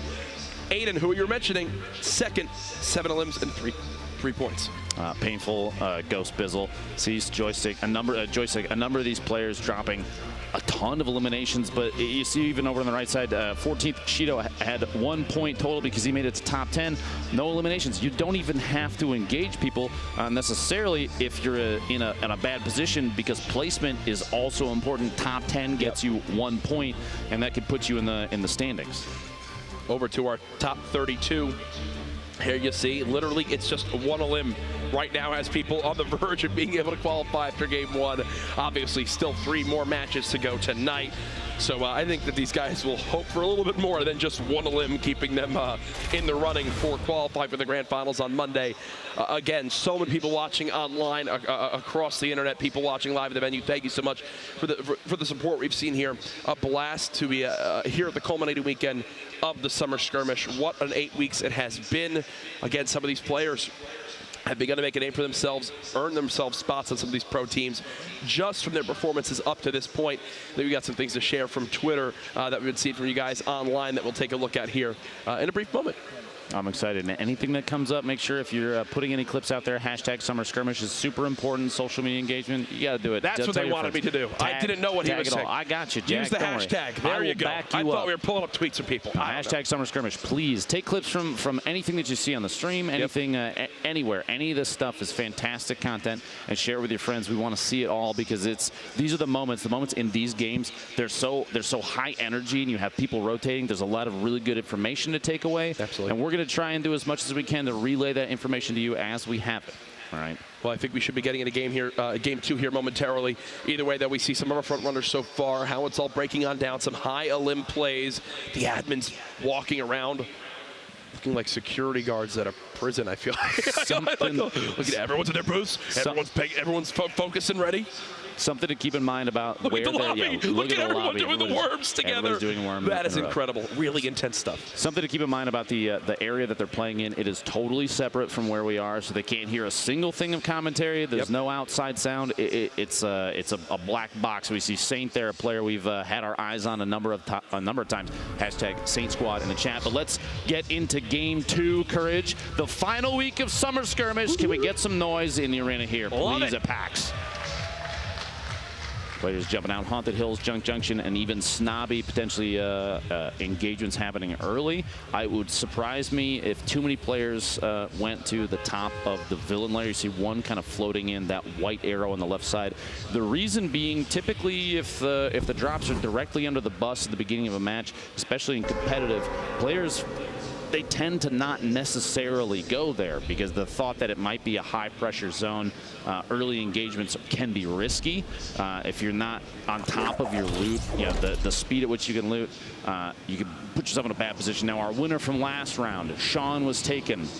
Dropping in, going east side past Retail. Retail, a pretty common POI for players to hit in public matches, but Sean looking over here towards the little the park here. It's got a number of loot spots, a couple chests up top that he can, he's going to try and get some material build up for those, and landing right on a weapon, which is, I mean, that's the smartest play you can make. You know what it is? I actually have a buddy named Connor who loves to land in this area, and it's because there is 7 trillion metal. Oh yeah, literally every single one of those. Like, look at all the RVs that he's, got the ability to just break on down. He's got someone actually pretty close by. Slazen, does he have any idea that Sean is here? They're both popping big shields, it appears, as there might be an engagement early on. Painful PvP, one of our players that scored a high number of eliminations last match, landed here in Salty Springs. He's got some neighbors that he's going to have to deal with here in a second, and that house that he dropped, that treehouse, a pretty common one because there are multiple 3 chest spawns in one house. High density loot is something you'll see a lot of players, competitive players, favor because there's more chances of landing directly on a chest. You don't have to panic. There's it's planning, it's coordination, and it's a lot of forethought. So the audio in Fortnite will work, especially with chests, where if you look in the area that it is, it will actually be louder. So right there you saw he couldn't tell if there was a chest above him, so he winds up looking at it and hears it, then realizes, oh, I'm going to go to the top of the cyber tower and go and loot that thing as soon as possible. In the background there, you saw Dooble's just kind of keeping his eyes out for a build fight happening just past him. There was a legendary double barrel already obtained. An Ubernoob in the north side landed at the hotel. A pretty common drop, but he's getting shot at. A little bit of back and forth right here would be a really, really good idea. You don't want to get picked out of midair, especially with only 128 HP. He's doubling back. It looks like he wants this fight. He wants the engagement. The green tank, the green AR, not a terrible loadout early game. No, he just wants to double rift. He's rifting again. He might be. Is he trying to use all the rifts to prevent his opponent from getting out of there? Oh, there he goes. There he goes. Popped his second one. More shots coming out there. Sketch as he's looking to get basically any damage that he can on his target. It's not necessarily about the elimination courage. It's about maybe putting pressure because you get a couple tags on him, especially because rank means quite a bit. Top 10 is a point. He's just trying to get a couple hits on him and hope that maybe somebody else eliminates him. Now Wheels, we saw eliminated late game underneath Durburger, but a quick replay. Divine, a player we were talking about earlier, had a very high place. He's a third and a first. Gets the drop on Kutra there. The minigun, not often used, I feel like, especially in the current meta. SMGs and shotguns are favored quite a bit, Jack. Except for maybe late game a little bit, as you see the tag there, Lucky Landing, where we currently are with multiple players involved. Monster, who won Heat 3, is actually involved in this engagement with Fuzzy. Fuzzy's just trying to keep this high ground. Blue pump, so useful early game when you've got to think Monster probably doesn't have max HP. He did an 102 damage headshot there, and Fuzzy gets an elimination, but he's not the only one left down here in the south. Back over to Greasy, we're watching Wheels. And his opponent, kind of a little top-down fight. The chest. Now, Jack, the chest sound between Wheels and Hysteria, that they could almost use that to mask themselves, right? There was that minigun, and why you don't really see it used too often. It's not the best weapon to have, but when your loadout is a bolt action, or sorry, a hunting rifle, a deagle, and then that, yeah, it's not fun. The hand cannon, probably not the best weapon there. Wheels and Hysteria playing cat and mouse in this house, audio being the #1 utility. Hysteria making as much noise as he can with the C4, trying to put some lines of sight between him and Wheels, see if he can get the elimination, catch him off guard. He was looking down underneath. Feels for the doors. Launch that out. Hysteria trying to get away. A 1 damage. That pump shotgun, I don't think is super effective at that range, but it was either take the shot or swap and not get a shot off. So he went for what he could. So he was immediately prepared to begin to chase down Hysteria right there. But once Hysteria built a little 1x1 and some nice little cover with that metal, that was enough to deter him from going from that fight, even when he knows Hysteria was under 100 health and he had maxed HP. That, for me, is a questionable decision. I feel like that's an elim that you kind of have to push and go for, especially with that much health and what he had at his inventory. He had the shotgun to go with. He had like 200 materials to build with. I think he had enough to go after that one. Double we were watching earlier. Bowman dropping in here. Oh, fast edit on Double. Does the replacement, immediately takes a corner out and pushes in. To Aiden, one of our high elimination players from the last game. I wonder if he landed tilted then, because he definitely landed tilted this one, and there's the rift to go. The rift to go. And he's just going to hunt his opponent. The interesting thing about rifts to go, Jack, if you're outside, you're through a wall when one of those is popped, even maybe a floor up or down, it will still grab you on initial use. So his opponent looks like it picked him up and pulled him with him. Imagine, yeah. Imagine. The tap fires. Rift to go himself? Imagine again if he opened a rift right there from the portal. But Wish, player we've seen a lot of. Challenging someone up close. Gets really accurate AR shots, gray or not. the accuracy made every difference there. The 30 damage shots, he had 4 body shots on him, and that was all she wrote. Aiden back still here and tilted. Taking shots on Alpha, this build fight, and there's that rift to go. Grabbing both players, even though they weren't standing right on top of each other. The proximity of that you can even pull opponents out from inside of buildings. They land at the same time, and Aiden gets a quick elimination with a shotgun. Wow. Impressive stuff. Dr. David. His opponent's going to use a rift to go just in front of him, and now he'll follow it on up. As he's just trying to spot where did this guy run to. Typically, if you're seeing someone use a rift to go in that scenario, they're playing it as like a, hey, I need to get out of here. It's like a defensive, I've got to leave this fight. I'm not in a good spot.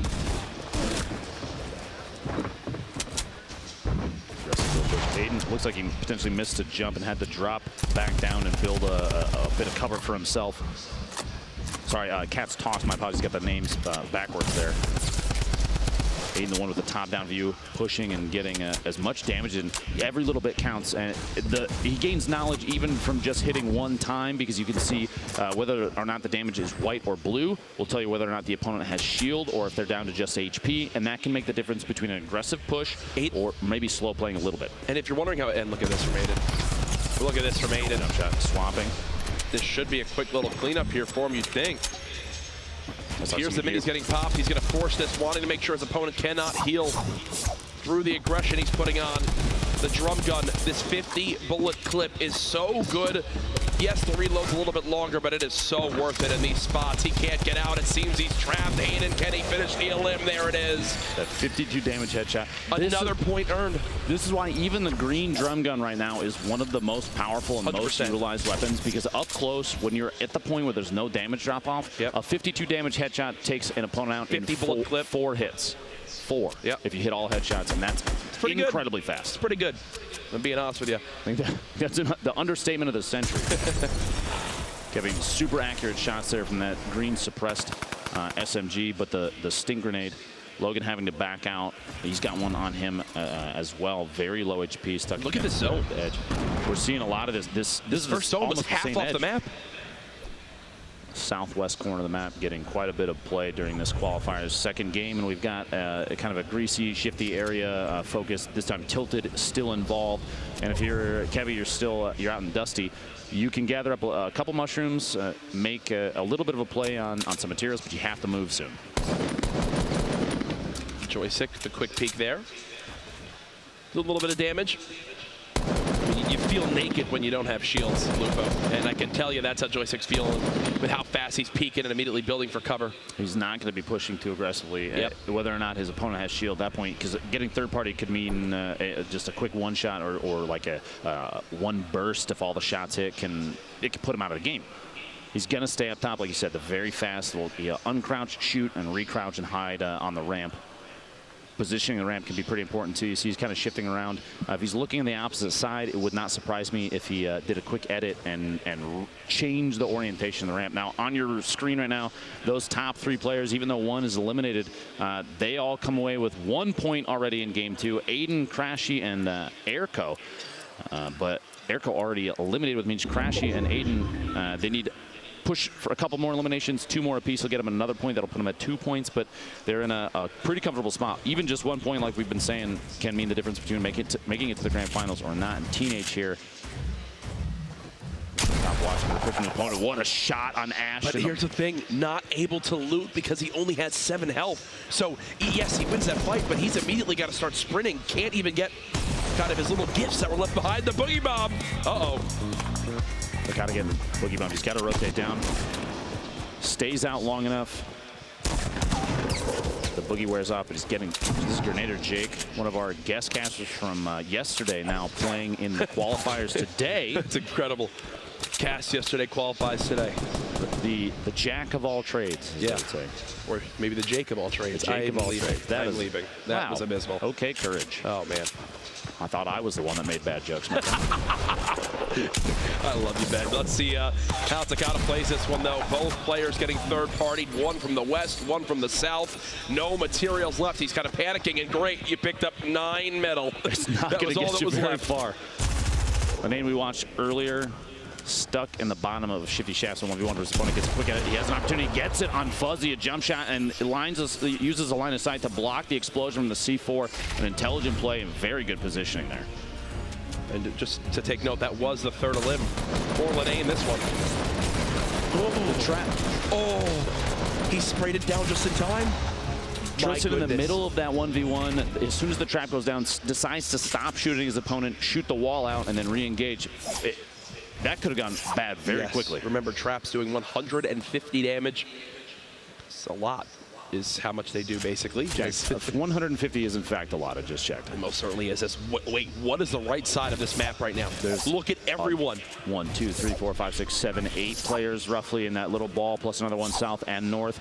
A couple of them stuck, hanging out in maybe a safe 1-by-1. But we have a ton of players on top of each other. But this is the southeast corner on top of S Hill. Is this a tilted landing? We might have a tilted. Sorry, tilted ending, not landing. My goodness. Lazy boy Chino just bouncing around. He's got one player close to him here. So when these players in these scenarios, for people at home wondering, when we see audio cues, they are listening for if the footsteps are on wood or if they're on the ground. They're listening for if they begin to break walls, if they're breaking metal, if they're breaking wood or brick. They're listening for audio cues if the players are above or below them. You see Aiden hunting one down here. Could this be the end? No. Accuracy. Aiden, another elim. It's about 4 right now. I feel like if he keeps this consistency, he might set a record thus far for the qualifier eliminations. He's already got 4. He came away, with 7 last round? Yep. I think the most yesterday was Turkey Lips with 14 across 4 games. So that's already 11, and he's still alive here in game 2. His boy and Rex, top of this hill right now. 40 seconds before they're going to have to start rotating, and they have quite a bit of travel time ahead of them. We have 5 players currently alive, by the way, with 3+ elims, plus 2 more that were already eliminated with 3+ elims. Wait, he got another one. Aiden's now Aiden 5. now got a 5th elim. Gives him 2 more points. Is he the GOAT? Is he the GOAT? Is he the best player ever? He might be. He might be. And he's just leaving. He's fine with leaving that. This is an intelligent rotation, too. Whether or not, he doesn't need to know if Joystick is one shot. It would be useful information. But right now, he's looking at the zone. He's saying, I have 5 elims. I'm not necessarily guaranteeing elimination from that fight over there. Multiple players could potentially be above me, so now's the time to move out. We mentioned so much yesterday how people could be more nervous at these LAN environments. They're going from practicing against some of the best online to seeing them face-to-face, sitting to their left and right. Aiden looks unfazed. He looks like he's at home sitting on his couch playing. Right? And now he's entered tilted. Uh-oh. Shots coming in from Big Red. Will he try to fall back in towards Tacos and possibly drop a trap down? I feel like that's kind of his defensive play. You heard the C4 bounce, maybe potentially gets the tree or another surface over there. An earlier push, an earlier toss. And there it is, exactly. I thought that's what he would do. Stay inside, bandage. He's got multiple med kits, which is perfect. That C4 toss from the player in the middle of Big Red, if it had come just a little bit earlier and maybe use the angle off the wall, the building next to Aiden, could have gotten that elimination from blast radius, but a little bit of hesitation made it so that Aiden could rotate out and hide inside that building, like you said. I feel like if you're at that point for Aiden, you're just kind of hoping people forget you're in there. Let others get third-partied, have to reset, think about other fights. You see all these quick edits coming on in. Lenane just staying alive. Boyer just outside there of Shifty. Nice there as well. Saint looking like he's in a fantastic position at the top of that. And look at this. Painful was in second in elims just below Aiden last game. Consistency is key, and these two understand that. It's like Delcano was just eliminated with 4 eliminations of his own, 1 short of getting the 2nd point for eliminations, but even just 1, it's a valiant effort. 30 remaining here, 1:23 until the zone starts to move.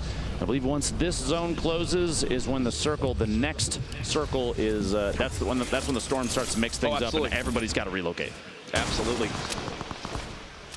As we see just how they break on out of tilted here. Aiden, it's like he's invisible. He's just running across tilted. You hear the footsteps, trying to go for that shotgun shot over the top, just get a little peek at his opponent. Is going to back down underneath. And the traps are coming out. You got to be safe and careful walking through there. There could really be on the surface above. There are multiple traps. This is not how. Are you 185. Are you kidding me? I'm now a fan of Aiden. Look at his face, too. It's like nothing even happened. This would be Excellent shot there. back-to-back 7 elim games if he can earn himself one more elimination. Ridiculous, ridiculous stuff. And he's actually in another fight with Saint.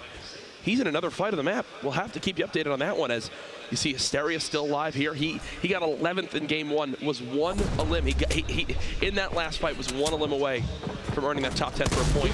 Aggressive push and get Saint. That's 7 eliminations for the second game in a row. I am speechless. I'm going to say right now, folks, can we give it up, please, in the venue for the performance we're seeing from Aiden right now?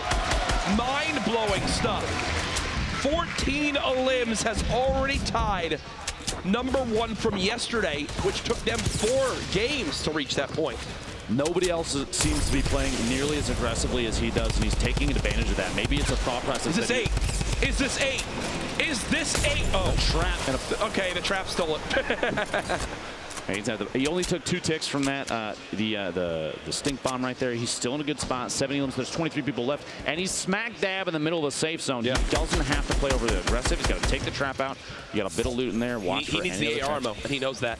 You got to remember earlier too, there were 2 traps that were placed in here. So hopefully he recalls that there is another trap still in that building. Oh my gosh. Wow. Magnum with a swipe on an opponent trying to push up a ramp right there. At this point, we're watching the Aiden qualifiers because he is far and away our top player to this point. There's everyone inside tilted. Wallhack Jack under 70 HP. Haste Loomsy under 50 HP. You had another player in Tacos Week as well. And Aiden early rotating again. He's moving in the open and no one's shooting at him. And it's like everyone's afraid. They know. Don't push towards the woman with the library glasses. Absolutely not. This Rook skin, maybe giving him superpowers. I have no idea. Okay, we take back everything we just said. I don't think, regardless of the outcome of this, there's no way this is a caster curse. Are you? The trap he placed earlier got another elimination. The trap comes into play. Now this player being third party, he wasn't able to clean up the elim. Boyer gets joystick there. Aiden looking for his 9th elim, but 8 eliminations in a single game. He's got a slurp ticking right now, so he has a buffer of HP still going up. He's in a great spot. He's in the safe zone. His materials are ridiculous. Intelligent play is going to guarantee Aiden the win. He knows what to do. He knows how to do it, obviously. Aiden could literally leave after game 2 and catch his dinner reservation and qualify for Monday. And if he can you bring me back something? A little breaded roll? Jack, are you always hungry? Shots yes. here, third party. I am, actually. Loomsy gets Cole in the feed there with a trap from earlier as well. Aiden's looking to secure that 9th elim. Painful on top of him, though. The 2nd place elimination player, they're stacked on top of each other, which means you have 2 Slayers here that might get forced into an engagement. An Aiden chant now breaking. There's actually an Aiden chant here at PAX West right now. And I'm just in awe as to what I am watching. He's just chilling at the moment. Painful in the same build as well. The Storm beginning to move on in as people will have to follow on up. Wallhack Jack just actually dropped to the zone. 16 players left. The Storm's got 20 seconds till it closes, which means 6 more players go down, and then people start to pick up points based just on their placement. Yep. What does Aiden do here? Looks like he'll just hide on out for now as we swap perspectives for a moment. This is Painful, who's above him in that same structure. 4 limbs, 1 more elimination for Painful, and that'll net him a 2nd point to continue to put him separated from the rest of the pack. And look at everyone in that structure. Painful, Sen Animal, Aiden, Boyer, Loomsy. Saf is still alive with 200 HP as well. Aiden wants this. Slow Aiden's hunting. Play. Actually, okay, no, his ear's itching. Closes his edit out there just to make sure that no one now Aiden's hunting.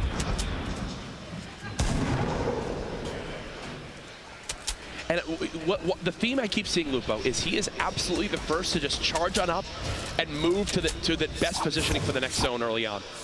I can't tell if it's just an incredible amount of confidence and knowledge that other players are rotating slowly, or if it's so gutsy. Shots coming from above. He's getting 3rd party, maybe even 4th party, 50 HP remaining. He's got to defend with this turbo build as fast as he can. He's trying to edit out. He went for the edit to back out. 8 eliminations. Even more than the first game, Jack. Nobody else is putting up numbers like that except for him right now.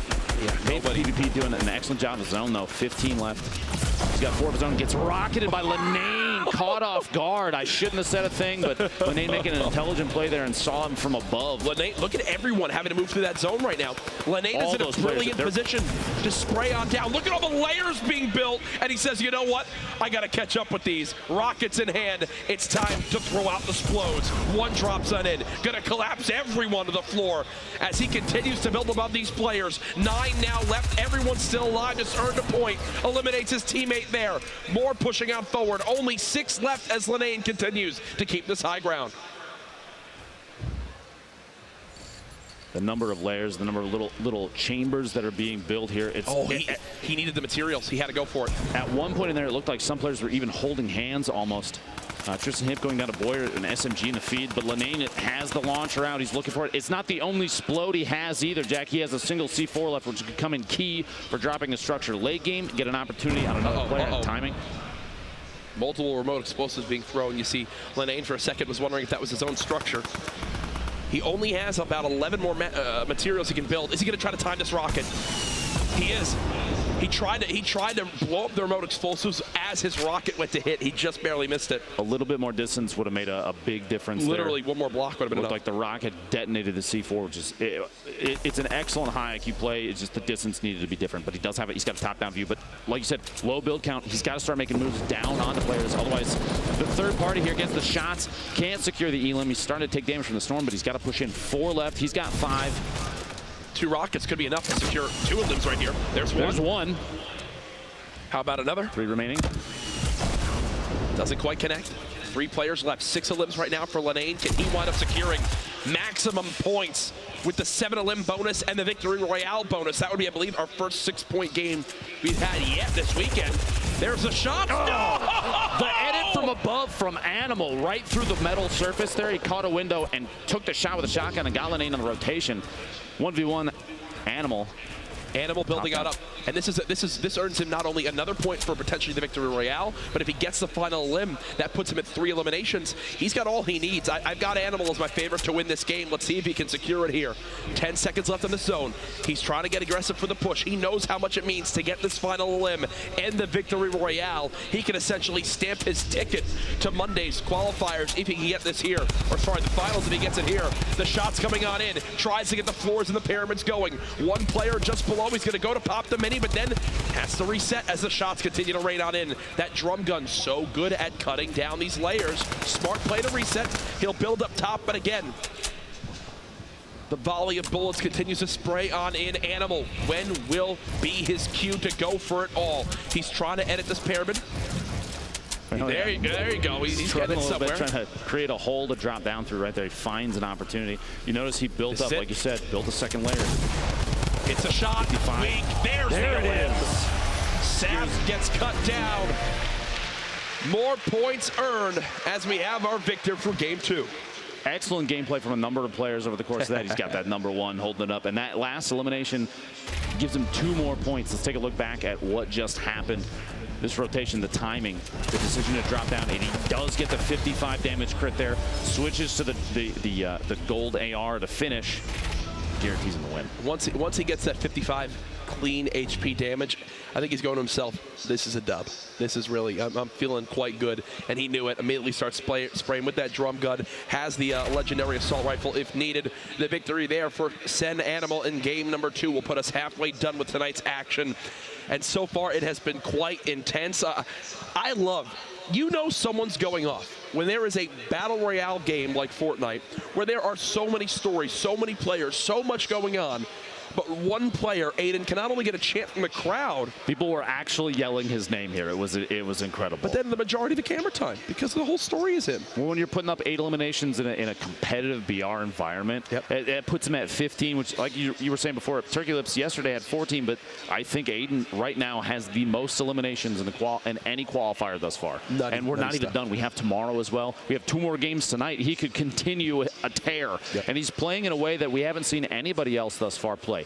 Multiple times we cut to directly to his feed. He was running in the open, Jack. No one was taking shots. It happened in Greasy. It happened again outside of Tilted. It's like he's calling the bluffs of everyone. Like, I know you all want elims, but guess what? you say you're going to play for them, you're more worried about the top 10. And I feel like as the game, and I'm seeing it more and more, as the game's getting towards like the top 20, everyone's like afraid to peak. And we're going to go ahead and roll some Aiden replays here as we talk over this. But it's one of those things where he's recognizing, hey, there's 15 left. No one wants to be the next one to die. So guess what I'm going to do? I'm going to position myself, run out in the open, and call the bluff on everyone that they'll peak and put myself in the best spot to secure a win or another elim. It's incredible to see gameplay from players like this. And the other thing I've noticed about the way that he's been playing, more so, especially in the first game, he's taking loadouts that are not necessarily common. Right there, he has one that you'll see quite a few players run, but even the first game, he had the purple burst. He had a compact SMG, which a lot of players are choosing the drum gun over it just because of the pure amount of damage it can do up close. And it seems like he's versatile with whatever he's running. Here it is again. It just puts himself in a great spot to secure quick, clean eliminations. This was the whole fight inside of the kind of blue-red corner building. He knows the opponent's placing traps and running up the stairs, and he perfectly times it. Where Sloth goes to peek, he says, anything you can do, I'm basically one step ahead, my friend. This is against Saint, who has been playing every week in the skirmish, it seems like, with OPS and SCT from TSM. Wins this 1v1 as clean as can be. Ridiculous stuff. There's a look at him right now, tongue out, excited. As, yeah, he's feeling good after 2 games. Really good pursuits from him. Even that, like you said, that push on Saint in the middle of the pawn shop building, down bottom of Tilted. He's just so aggressive. Not everybody would go for something like that, and I think his sense of knowing when to push, it's becoming more and more apparent every single time we watch him. Now, Aiden did well. He had nice limbs, but he did not win game number 2. That was Sen Animal. We'll take a look at the final moment as he winds up securing the victory.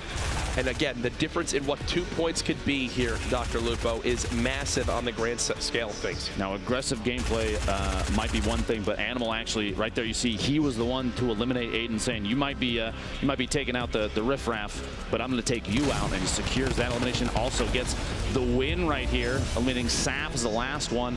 Excellent gameplay, good timing on his choice to push or not push and wait. Yep. He built up that last engagement. He built up multiple layers above his opponent, Saf, who was trying to shoot up underneath to stop him from healing. Yeah. And that's a pretty common mechanic, a pretty common maneuver from players that, especially ones that are stuck down at the bottom. You can hear the cue from the shield, the mini being popped, and so he's decided to build up a second layer, kind of hide himself through the wood planks, and so he could get the heals off as he needed them before he made the push. Well, I believe we do, as we get ready for game number 3, have to catch up with our winner there from game 2.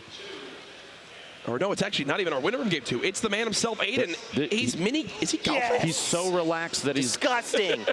Oh, hey guys, what's up? Zeke here. We're just hanging out playing putt-putt. How are you guys doing? Good, good, good. It's good to see Aiden up there having some fun after his performance so far. Always, you know it. I'm here with the man, the myth, the legend, the people's hero. Aiden, how are you feeling? I'm feeling great, dude. I'm just slaying out and Tilted every game. There you go, Aiden. Now, I know you didn't hear this, but I'm going to be the first to tell you. Everyone there at the audience is literally chanting your name. When you're sitting there dropping eliminations, how are you feeling dropping these crazy bombs on people here in the qualifiers? 2 more games to go, 7 more kills each game. You heard it here, the Slayer himself. Now, is there anything you want to say to your fans out there? I got you guys. Mom and Dad, I love you guys so much. I'm going to win the rest of these games for you. There you have it. Lupo, Courage, back to you. We're going to keep playing the game. I'm getting Aiden tattooed on my body. Absolutely. Does he realize he actually could just play putt-putt for the rest of these qualifiers and he's good to go? There's literally no way he can't make it to Monday. The man just literally called that he's going to get 7 more limbs each of the next 2 games. I'm going to be honest with you, Jack, it wouldn't surprise me at this point if he actually put on a show like that. He has been absolutely dominant thus far the first 2 games. I am excited to see what game 3 and game 4 have in store for him. I don't think I got 7 limbs in all the weeks of the skirmishes I played. I'm right there with you. Oh, I don't doubt that. It's just been absolutely, it's been wonderful to watch these plays. Whether he's winning or not, the winners are still putting on a crazy dominant show. Yep. They're making really good choices. The edits are so fast from a number of these players. And if you're at home and you're trying to improve your own gameplay, please make sure you're paying attention to the way that these players are playing, the choices they're making. One thing I was going to point out earlier too, Jack, on the screen as you're watching, their keybinds for all of these keyboard mouse players, especially specifically. Yep. Keep track of those because they put them in positions that are as fast as possible for them, because swapping between which surface they're building is key. And if you're using the default keybinds, you're potentially putting yourself at a disadvantage unless you have spider fingers that can reach the F keys at the top of the keyboard. 100%. It's whatever feels most comfortable for you. But before we get to game 3, the last thing we got to do, where are we at with the standings? Let's see them. Where is everyone at? And wow, 15 eliminations, 6 points total, and like you said, 1 point from the qualifiers yesterday was enough to put you in. That's 6 times qualification potentially for Aiden already. Can you see why we're talking so much about him? I'm sorry if people get mad at us, because look at that. That being said, Sean was played yesterday and didn't make it through, but today he's putting on an excellent show, and he's not the only one. Animal, Painful, Boyer, you have a number of players here bringing home high elimination counts. On the right side, Tokata, 7 eliminations, putting him at 2 points, another 5. You have to remember the top 33 from the qualifiers this evening move on to the grand finals on Monday. Jack, $1.5 million. $1.5 million. I'm going to be honest with you. That is not the right score for Kevy. I don't think Kevy has 16 elims at 320 points. 320 points. Kevy won everything. They'll get that corrected, I'm sure, by the time we bring the standings around again. But the gameplay tonight has been exceptional already. Very aggressive from a number of players. You'll love to see it. It's exciting, and people here are getting energized for a lot of the aggressive gameplay, a lot of the shots. It's fun to see. There's actually, there's all sorts of stuff going on, all sorts of reasons to be here at PAX West. I've got a couple, codes in my wallet for the exclusive PAX West spray. You're not the only one, maybe Jack. I'll go around and pass a couple out for the loudest people in the crowd. Who do you think who here could be the loudest? Who would be the loudest for one of those codes? I've got my eyes on a few. It's those bean bags that are so comfortable that people are they're just loving it. Let me actually test another thing. Who wants to get into game 3? Yes. Fine, it was loud enough. We'll go ahead. Game 3's ready. Let's get into it. Here we go. Game 3, day 2, week 8. The bus coming from the southeast corner, pushing across. It looks like a number of players potentially hitting Paradise and even the little Wild West town down there in the southeast corner. But a lot of players choosing to jump out and float to the north side. Lazy Links, Risky Reels, even Tomato Temple now that the temple has been built. Rest in peace, Tomato Town. A lot of these spots are pretty typically heavy in public matches, but we've said in the past might not be the case this time around. But Aiden dropping Tilted, which it's looking like might be kind of a ghost town. He and Loomsy sharing this. Comes away with a hunting rifle to start and a full shield. And he did just make the promise, Jack, of 7 eliminations and victories both of these remaining games. And I said before, I'll say it again, I believe him. Seems like everyone's been scared off from Tilted from what they've seen earlier on, but in the other areas of the map, very popular landing spot, this West World, this outer town just outside Paradise Palms. So about 5 people per game landing here yesterday. Now it's Payday in an awkward engagement. He's down to just 60 HP as Tatlow is pushing for what could be his first elim of the game. We did see Payday had 0 building materials left, down to just maybe 5-6 hit points. The sound cue there. Should have this, right? He should have this. There you go. And he does. Secures the elimination on Payday. Another controller player, just like a number of other players we've seen here. But that push on the outside, you could hear he was waiting for the dirt sound, the footsteps in the dirt, definitely different from the wood panels on the floor on the inside. And that kind of knowledge, the awareness is extremely important. Sloth looking for shots down at the number of players in the residential side of Retail Row. Pretty common drop for a lot of players, home and native land here. But he's almost caught off guard with the shot to top, but returns fire almost instantly and lasers Ultra down from the top of that building. And look at what he's got already. The healing, Chug Jug, minis. Vlad and King B looking for an engagement here. Gets the shotgun shot off, goes through them, misses a shot on the way down, a second shot in midair. Oh. And that actually costs him the elimination on Vlad. It could have been his first one for the game, but Vlad eliminated himself via the ground, Jack. Via the ground, taking another victim. As you see, really, King B only had about 1 clip left of bullets for that engagement. Might have worked out for him there. Sloth, we just saw pick up 1 limb, a long drum gun fight, decides, hey, this is I'm no longer wanting to play this kind of 50-50. He'll reset, no! Bandit catches him off guard. Third-partied. Potentially some accuracy issues in there at certain points. Do you think it's nerves? Do you think it's the rarity of the weapon, Jack? What causes that? You can toss it up to a couple things. All I know is it's got to improve from him if he's going to do better next time. You see Bandit rewarded with the Chug Jug, and well, from 20 HP to 200, he's feeling real good and ready for another fight. Almost max effectiveness down here in Salty. This is actually a pretty common drop for Flower. He and I played it together in the past. He likes to go to Chimney Rock often and then push into Salty because there's a number of chests that drop there, and not very many players will land directly on Chimney and move into Salty. You see Gorilla getting shots on Flower. 100 shield, 100 HP, not enough. Gorilla not even taking a point of damage there. Picks up some minis. He's in an excellent spot here now. That's one of those positions in those houses where you just kind of bounce up and down, use that jump strength. And Flower didn't even know where to look. He was caught off guard. Next thing you know, he's above him. Already 2 shots have gone out. That's why, in those scenarios, I really do like that consistent output of the TAC shotgun. We just kind of popped into Ada for a second. Yes, he has 0 limbs, but the man's already got 1,000 material in his inventory. Fantastic for so early in the game.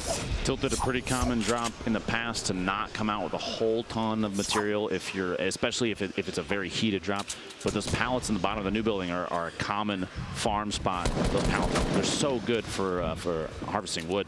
So he's here. So he's actually one of the players, I believe, last round, depending, hopefully we can gather some info on this, but I believe he's removed a number of very competitive players from the game. I think he's looking to try and do it again here. What that edit and build, what a maneuver. Jack, he replaces the edit, jumps out, and places a surface all during one jump. So fast from these players, and he's trying to stay ahead of the movement of his opponent. That's going to be tough, trying to edit away. Brilliant engagement so far. That's Airco bouncing back and forth. You see just outside Fatal Fields.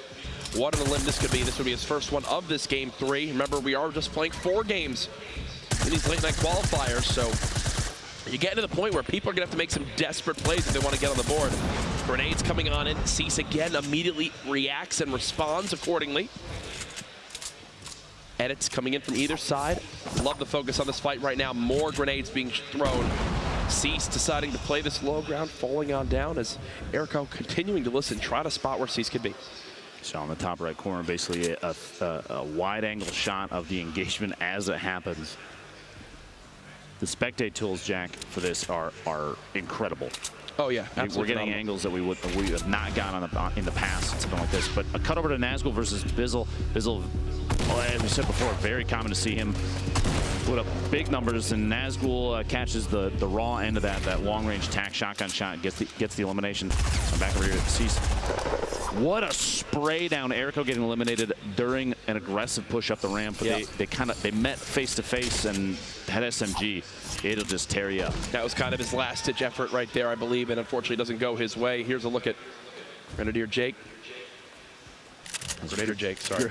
Grenadier Jake? I don't know. Grenadier I'm making Jack? stuff up. I'm making stuff up at this point. This is just east of Junk Junction. This is a pretty common drop in competitive games too, because it's not labeled, and there is quite a bit of loot out here. Plus the metal. If you 100%. You're in an opportunity to, you have an opportunity to rotate into Junk, which has tons of metal to farm up, and metal is super important in late game competitive games, because it has the highest initial HP, starts at 110, which means out of the gate you place it in front of an opponent, you have just a little bit longer to put yourself in a better position. Ooh, dualies shots from Grenade, someone we kept our eyes on here, the accuracy, and he needed it and he got it.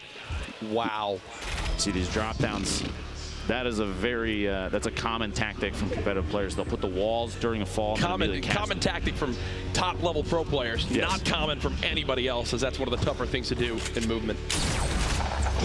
Pacifist catching Gorilla off guard there. Back over to Jake. This metal gonna come in handy with that high initial HP. Gets the shots and gets the elimination on Megalomaniac. They were stuck on top of each other, and Jake took advantage of it, even though he's at low resource. The low material count is kind of it's a cue for a lot of these players to either choose to push or maybe to back out. And Jake said now's the time to push. He's got 2 eliminations, puts him at the point where 1 more will get him a point. But right now there is only 1 player. C9 Bandit has 4 eliminations to his name. Low HP currently. I believe he's, based on what I'm seeing on the board in front of us, trying to pop a medkit to push his health all the way up. But 1 more elimination will get him 2 points this game. He's the only one right now with any elimination points. Crashy bouncing around, trying to chase his limit of the storm, and he's doing this. Oh my gosh, and you see the frustration. So here's why he does that. You're thinking, no, why are you pushing into the storm? It's because he already had 2 limbs. He basically went for it all, pushed on in, tried to secure that third limb to get 1 point. Kevy greets him as he opens the door with a shotgun, and well, unfortunately for Crashy there, Kevy comes out on top. A moment ago, Bandit, actually our top elimination player, was just eliminated himself. Here's the look. Loomsy versus Aiden, back and tilted. And Aiden actually gets caught off guard. Goes out game 3 with 0 elims. What you have to remember, folks, it doesn't really matter because he's guaranteed, I would say at this point, to make it all the way to the grand finals on Monday. I don't think we've seen any emotion from him thus far, win or lose, to be honest with you. He showed more motion golfing to a golf hole that wasn't even there on the mini golf course. Than when he was eliminated there. Shows his thought process. Talking about earlier, Bandit, the most eliminations and not even alive anymore. Boyer now securing 3 eliminations, full HP, full shield, which puts him with +1 point based on elimination count. And he's the only other player right now with 3 or more. See all the epic rarity weapons there in the weapons tab. I love that. Multiple epic assault rifles, multiple double barrel shotguns. Spades, you see, actually jumps as he gets hit there. Was not expecting it. Looking for potential pyramid, doesn't actually get it. Trying to build again for the high ground. I think he secured that for the moment, but again, quick little edit actions from both sides, ramping above his opponent, trying to match these builds, trying to keep above. Gets chunked again by the shotgun. It's looking more and more like this is an unwinnable battle. Unless he can go for the quick reset, can't get the shot off in time. Still these edits, trying to match his opponent's build. Does get a tag there, not too much damage though, as he'll just reset and probably pop some minis. No, he's gonna keep going. Still pushing. This is aggressive gameplay. Spades almost getting pyramided out there. Catches a shot on his opponent who's trying to drop down.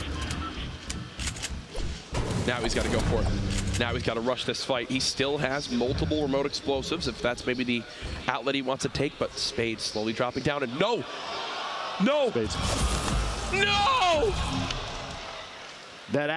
It's actually going to cost Joystick an elimination. Spades died of his own volition there as the structure was going down, which, I mean, Joystick right now at 0 elims, even getting to just 1 for tiebreakers would have been fantastic. He's still alive though. He has quite a bit of healing. He can buffer up against anybody that happens to push right now. You see the vending machine. Some players hopefully taking advantage of those. There's a med kit available in there as it was rotating through, but hopefully Joystick saw it, because if he didn't, he's missing out on another 69 HP. Getting to 150 could be key. He needs mats before he can even do anything with it. He only had 45 medals, so can't even purchase it yet. We'll see an update later on how that all plays on out. Kevy earlier on got that shotgun limb just on the edge of the zone, continuing to watch his back. Is that C9's Shizzy? Okay, that is. He's going to fall on down. The fall damage and the shots from Kevy coming together and putting him in a pretty rough spot. Plus the zone's moving in, so he can't really take a breather right now. He does have 10 bandages, but he might not have time to use them. Oh, that's not going to help either. Takes even more damage. Kevy takes advantage of it, secures the elim. That puts Kevy here at 3 eliminations. That's +1 point. And he's sitting pretty with healing. He's got an excellent loadout. That's a gold AR, the drum gun, it's blue, and a purple heavy shotgun. A lot of players would kill to have that setup. Oh, I think this is tough for Asteria. That looked like potentially a bad weapon swap in there. I think I saw the pickaxe come out immediately after the edit, and I would bet he's trying to go to a shotgun. So you'll see so many times when players get in these little builds, they start breaking down every wall that's not theirs because they want to have the ability to edit whatever's around them. It's happening right there. We did just cut away, but that's exactly what the player on your screen is doing. It's because you want the ability to control whatever happens with those walls. Unfortunately for Asteria, he was in that 1-by-1, but the player who was pushing him got control of the wall, had the ability to edit it, and Asteria had no quick answer.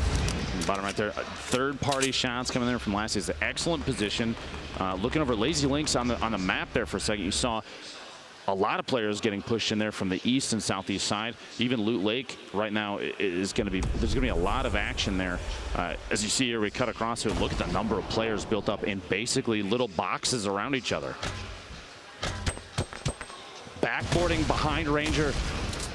No fall damage, no explosive damage, but Ranger brought down from above, fighting underneath. Siege just got nailed by remote explosives. Still Chaz one below him. Gonna go ahead and break on down. Not there quite yet. That's an edited pyramid. As he just lost the high ground. Just like that, he just lost the high ground. And now the whole script has been flipped. He's got no builds. He can't go up there himself. Bill Chaz basically just hoping that Enigma kind of forgets about him, I think.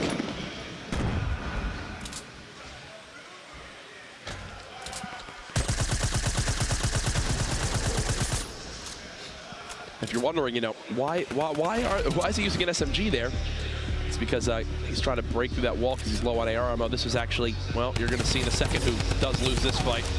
Vide versus Myth. There goes TSM Myth to Vide. Vide immediately got shot afterwards. I'll try and check to see if the elimination happened on him, but Myth is a name that we've been watching for to show up a little more often in the feed, and it hasn't happened too much yet, but these qualifiers aren't over yet. We've seen players come from even just the last game and drop a big elimination count, get high placement, and secure a spot in the grand finals in the final day. Enigma just peeking from up top. Staying at this build. Again, you see these top players, they'll do this fall where they place the walls and the ramp to follow. Quickly disengages. A minute and a half. The storm rotation happening now, Courage, and this is going to cause a lot of engagements to happen between these players.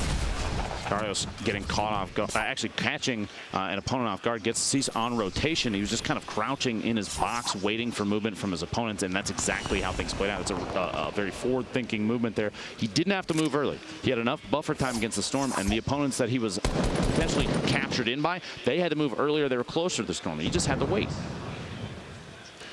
Storm moving in, everyone having to react. Chuck Nasty staying alive, building one by ones on the left side of your screen. You got Jay Cuddy still alive. We saw him get cut down last game with that shotgun as Kuptra trying to force the engagement. That was down onto Rex. So many tactical shotguns being used, and I'm liking him more and more. That's 3 eliminations right there for Kuptra. Puts him +1 point, which is huge. If you reference yesterday's qualifiers, he could be in a great position already. Your Saint, a player we've seen a number of times here.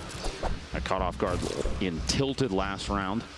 But right now he's at the top of the hill, the southwest corner of the hotel. A very top-down view of a lot of players.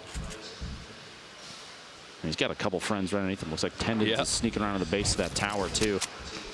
Materials aren't terrible for a late game engagement. 500 can keep you alive for quite a while, but if you start getting aggressively pushed by somebody, it might not be enough.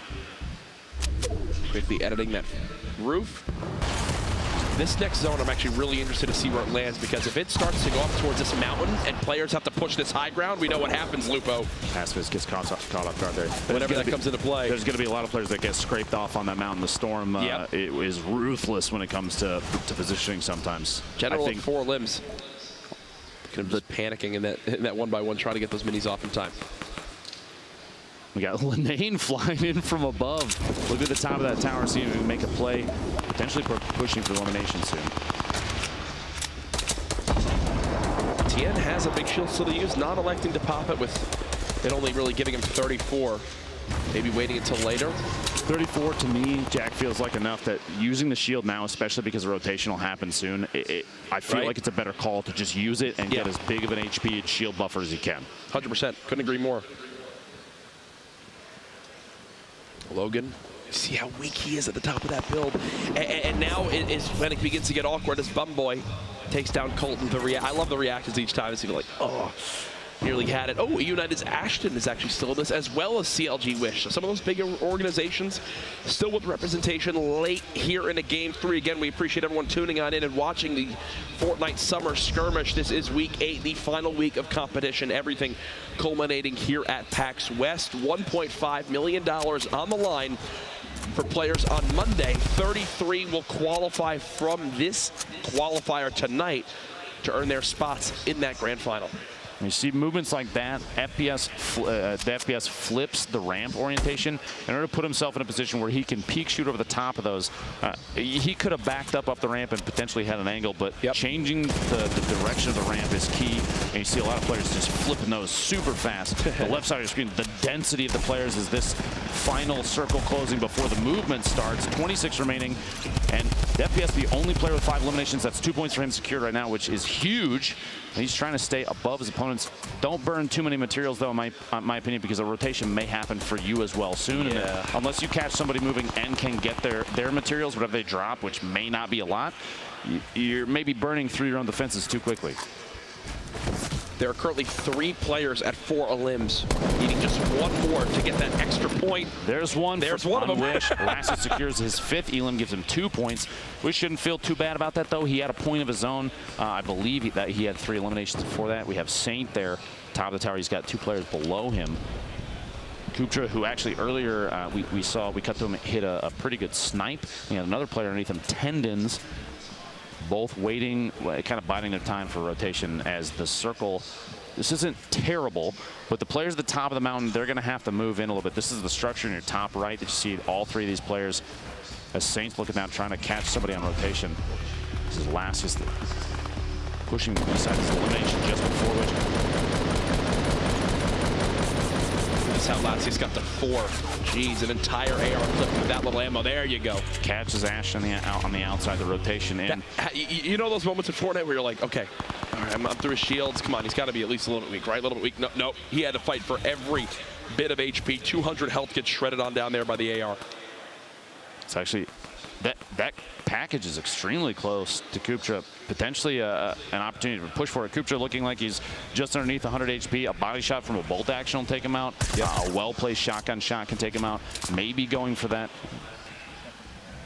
It's been about 1 minute and 18 seconds from that last elim. Finally, the FPS got one onto Ilchaz, who we actually referenced earlier, didn't have many materials, was in an awkward spot, just sitting at the top of that build.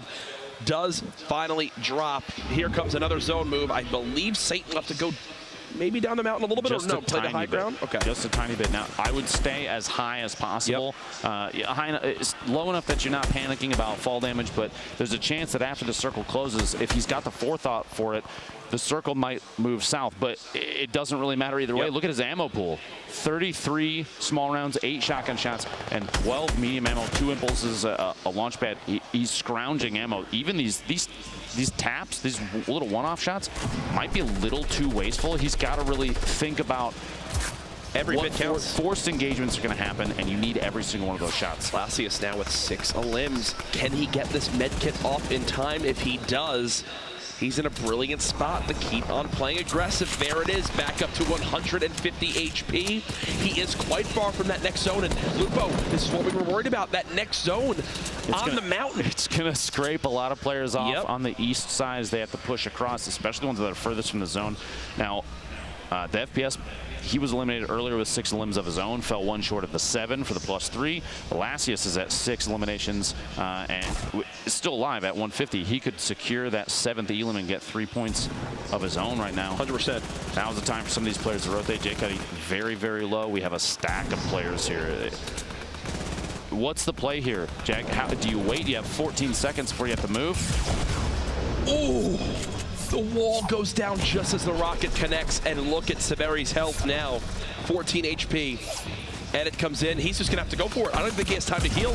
Marksman's still alive. There's another rocket. That was a Marksman of the frustration as he rips off the headset. Here you go. Everyone moving in. Marksman getting cut down. He'll place the bounce pad to try to move on through. Everyone's got eyes on him. There he goes. 7th elimination for Lassius. 7. He's done his job. He's done his job. Even if he drops now, he's done his job. He made it into top 10. He got the 7 elims, and there's the people now dropping to the zone. Can Cuddy make it on through? I believe he will. There's 3 players left. Saint's still alive here, very high up, but look at his ammo. Courage, look at his ammo. 4 small shots and 7 shots. You're running on nothing, Saint. He might have to switch and pickaxe somebody to try and win this thing if he's not lucky. Imagine if he actually won with a pickaxe. I'd be done. There's no bonus points for that, folks, but I feel like there should be. Someone get on it. Someone get on it. Oh, that's the awkward thing. It's not even like he can hope for the 3 elims Here's Tendons with 0. So basically just playing for placement. He's already earned himself 2 points just by surviving to top 3. He's low on ammo too. He's not got a lot to work with either.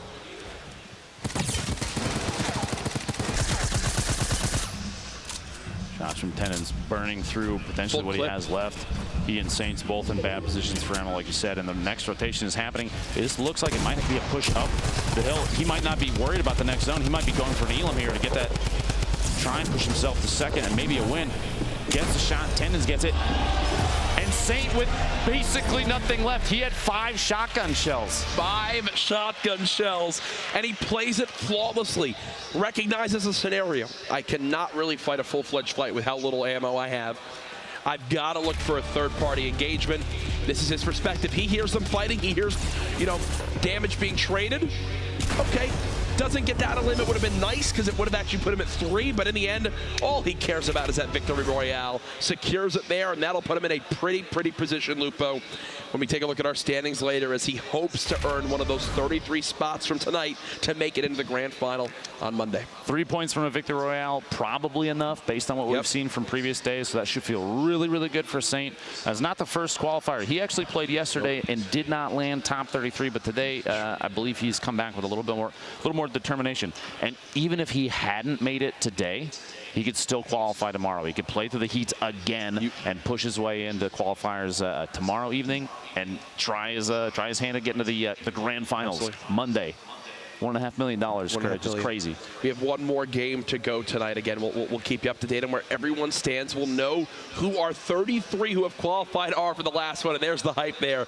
Saint knows just how important that is. He just pops the emote as well. IRL. All right, I like it. I like that emote. It's confident action from him. You love to see it. Now, he's not the only one that put on a good show over the course of that match. There's a number of players that are shining exceptionally well, and there's some. Yet again, we've seen a number of people that you have high expectations for, high hopes. Like Vivid yesterday, it seems like hopefully Myth is a player that I've seen crush, just crush opposition, and I would almost expect him to show up this last match and dominate. One big name, C9 Bandit, had himself some nice limbs in that one. You mentioned you're hoping for Myth to come back and dominate. Just for everyone at home, no matter who you're a fan of in this, if they don't have a single point to this point to set the tone for how this can play out from yesterday. One player in particular that comes to mind was Wheats of Rise Nation. He had 0 points going into Game 4. He then winds up securing a top placing by getting himself some limbs, by getting a top placing in the game, earns enough points to put him through to Sunday based off of just one game. That can still happen here, Lupo. Nobody can be counted out yet. See Bandit in that previous engagement right there, the ability to just turn on a dime almost and still be accurate. It's incredible, the sensitivity that some of these players play at. Higher sense in a game like this is very important because building one-by-ones and being able to protect yourself, you'll see players, there are some players that are so fast, the second that they take damage, they are instantly 180ing and building all ready to protect themselves if it's shot from the back, and he's 100%. A player that can do that. They spin on a dime. Another player who can do that as well is NRG General. We were watching him a little bit towards the later half of that game, but this is that fight with Hysteria. You saw he broke the wall, replaced it with his own, gets the quick edit, cuts down Hysteria, re-edits the wall so the third party can't stop him. So quick. It's what you need to do if you're going to be one of the top players here this weekend, Dr. Lupo. NRG should feel good about to pick up a player like General on their team. He's a very accurate player. See, they're even just barely peeking over the top of structures as he jumps, pulls a shotgun out, and lands the hit at just the right time. Crits, like 57 is enough to take a player out, especially when they spend a little bit of time in the storm. His positioning was perfect. No, it's nuts to see. And the double barrel shotgun can't be stressed enough, but they all did well. You saw our winner pops the emote after Saint, someone who we've seen a lot in the summer skirmish at this point. He's been the dual partner of OPSCT. He's actually killed me multiple times outside Greasy Grove.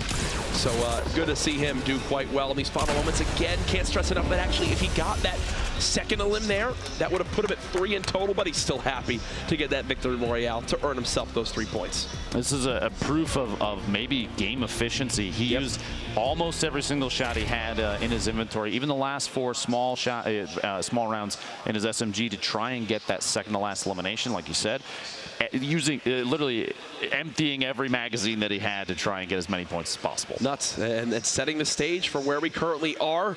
Who will come out on top? Who will be the top 33? Use that hashtag Summer Skirmish. Continue to give your predictions and thoughts. I believe we have ourselves the standings up to this point leading into the final game. Where is everyone at? I'm assuming Aiden's still up top, yes, but he's at 6 points. Boyer's right there with him, and he's actually jumped to 13 limbs to this point as well. Boyer's somebody we actually haven't touched on too much before this. I did not even realize in the feed he's been racking up elims. He's at 13 of his own, tied for 6 total points, and he's not the only one. Linane, 6 total points, 10 eliminations, the double-digit elims right now, and we still have a game left. And look at that, in 8th. I mentioned how one game can be enough. Saint with 2 elims in total and 3 points. That means that literally everything he's done up to this point tonight from that was one game. in that game 3. That means everyone that's out here, no, don't write anybody out. Yep. No one's done. Top 33 advance, and we have 1 game remaining. Everybody is still eligible. Anybody could advance here, and it's going to be impressive to see who's going to show up this last game. Jake right on the edge.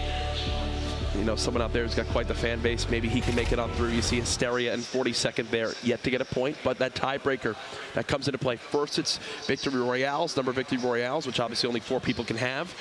Second comes the total limbs. Folks, we are just minutes away from the final game of the night. We'll go to a very brief break. When we come back, game number 4. Don't go anywhere.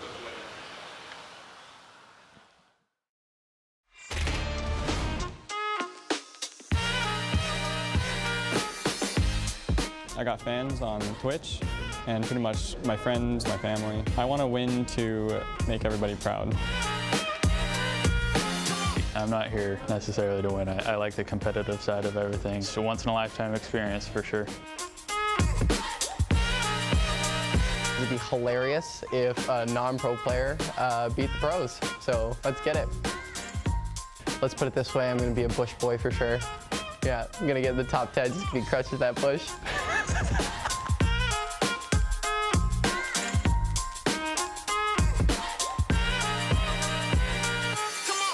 It feels good to show the world your talents and your passions. It makes me feel really good. I want to win just because it would show how much I've grown playing Fortnite. From barely able to do anything in the game to being able to win would be very nice. I think it'd be a good opportunity to get my name out. Also, I mean, it's a lot of money on the line, so mostly the money, let's be honest.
One more game to decide who our top 33 will be to make it on into the $1.5 million grand final on Monday.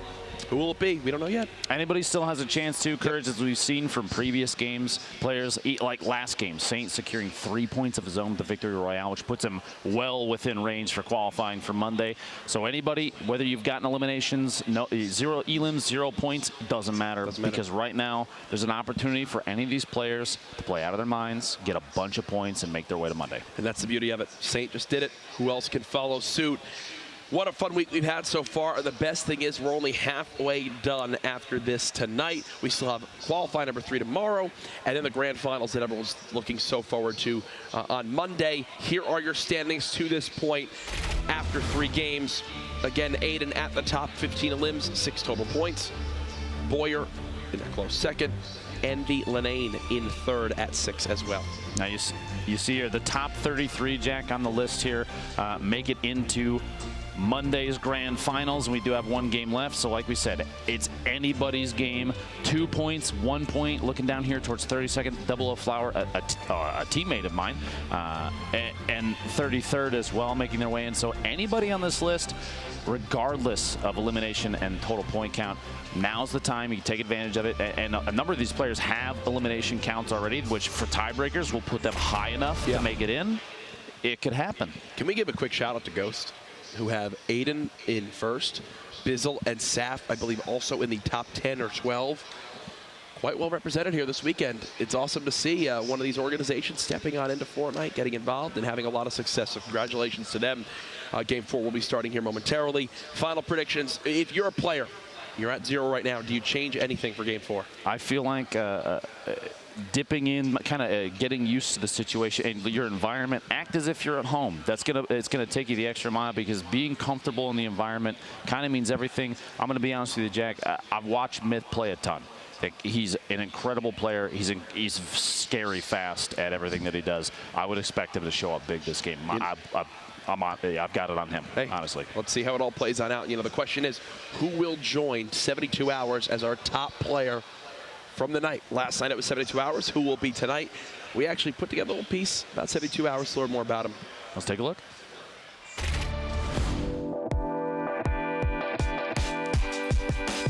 My name is Tom, and I'm from New Jersey, and my gamer tag is 72 Hours. Playing at PAX has been a very different experience than I'm used to. Like, for example, being around other people who are also extremely talented at the game and competing next to them is just not comparable to anything else I've done in my life.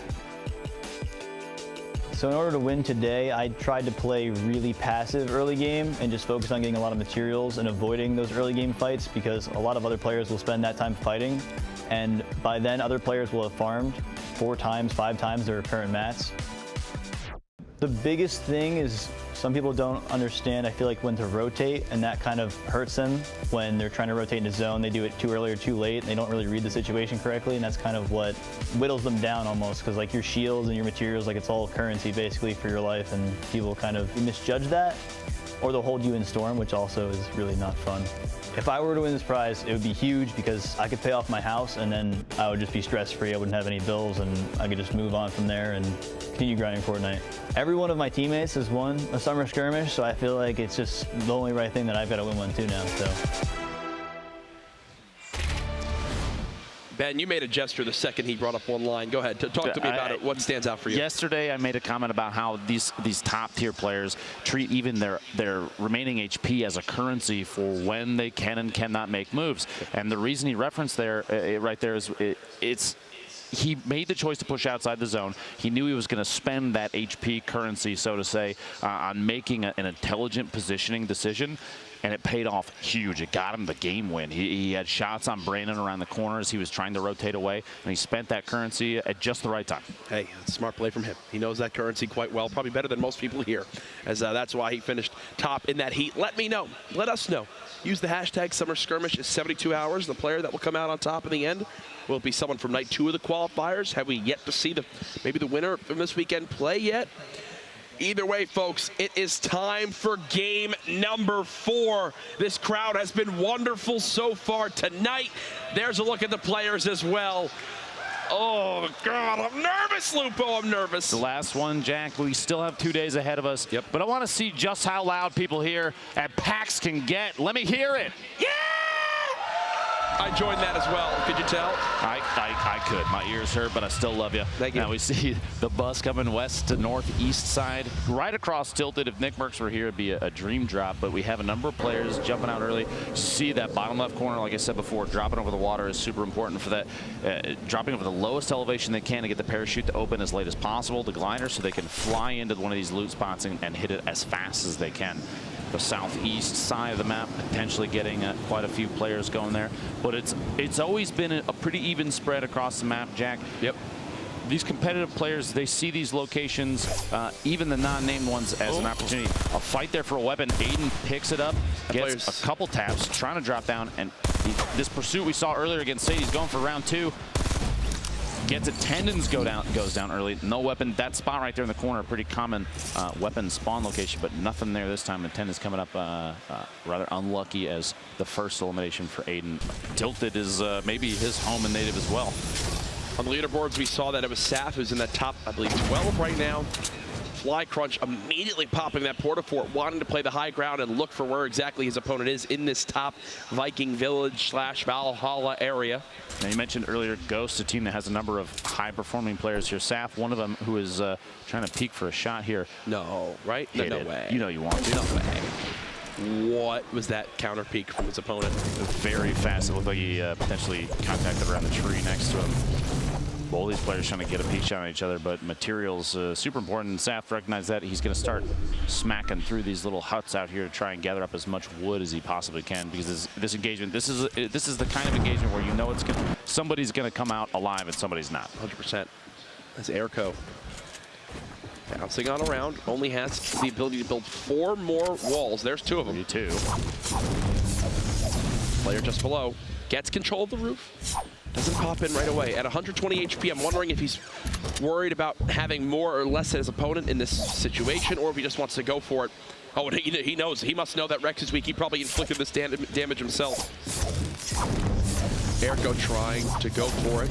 Just a quick update. The players that were fighting up top on the top of the mountain, Valhalla, Viking Village, they actually disengaged from each other, so no resolution from that yet. Potentially running into each other later. We'll have to see. More kind of quick little farming from Airco, and it's so funny. You think it really is 5 wood a big difference? 1 wall, 1 ramp could be the difference between life and death. Tempo in double L's. Cuts down Lucy. This is Airco still in that fight from earlier. We kind of popping back and forth. A lot of action happening as fast. There's multiple engagements happening. We'll try and give you as many POVs as possible of all of the fights. And there we go. Airco taking Rex out. The Dooley's coming in big there. Pop that med kit for the moment. That was all the way over at Haunted Hills. Nothing left to his name after that, though.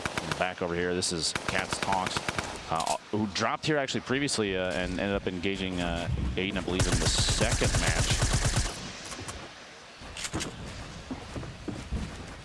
Ooh, whiffs that build. He'll drop all the way down to the bottom.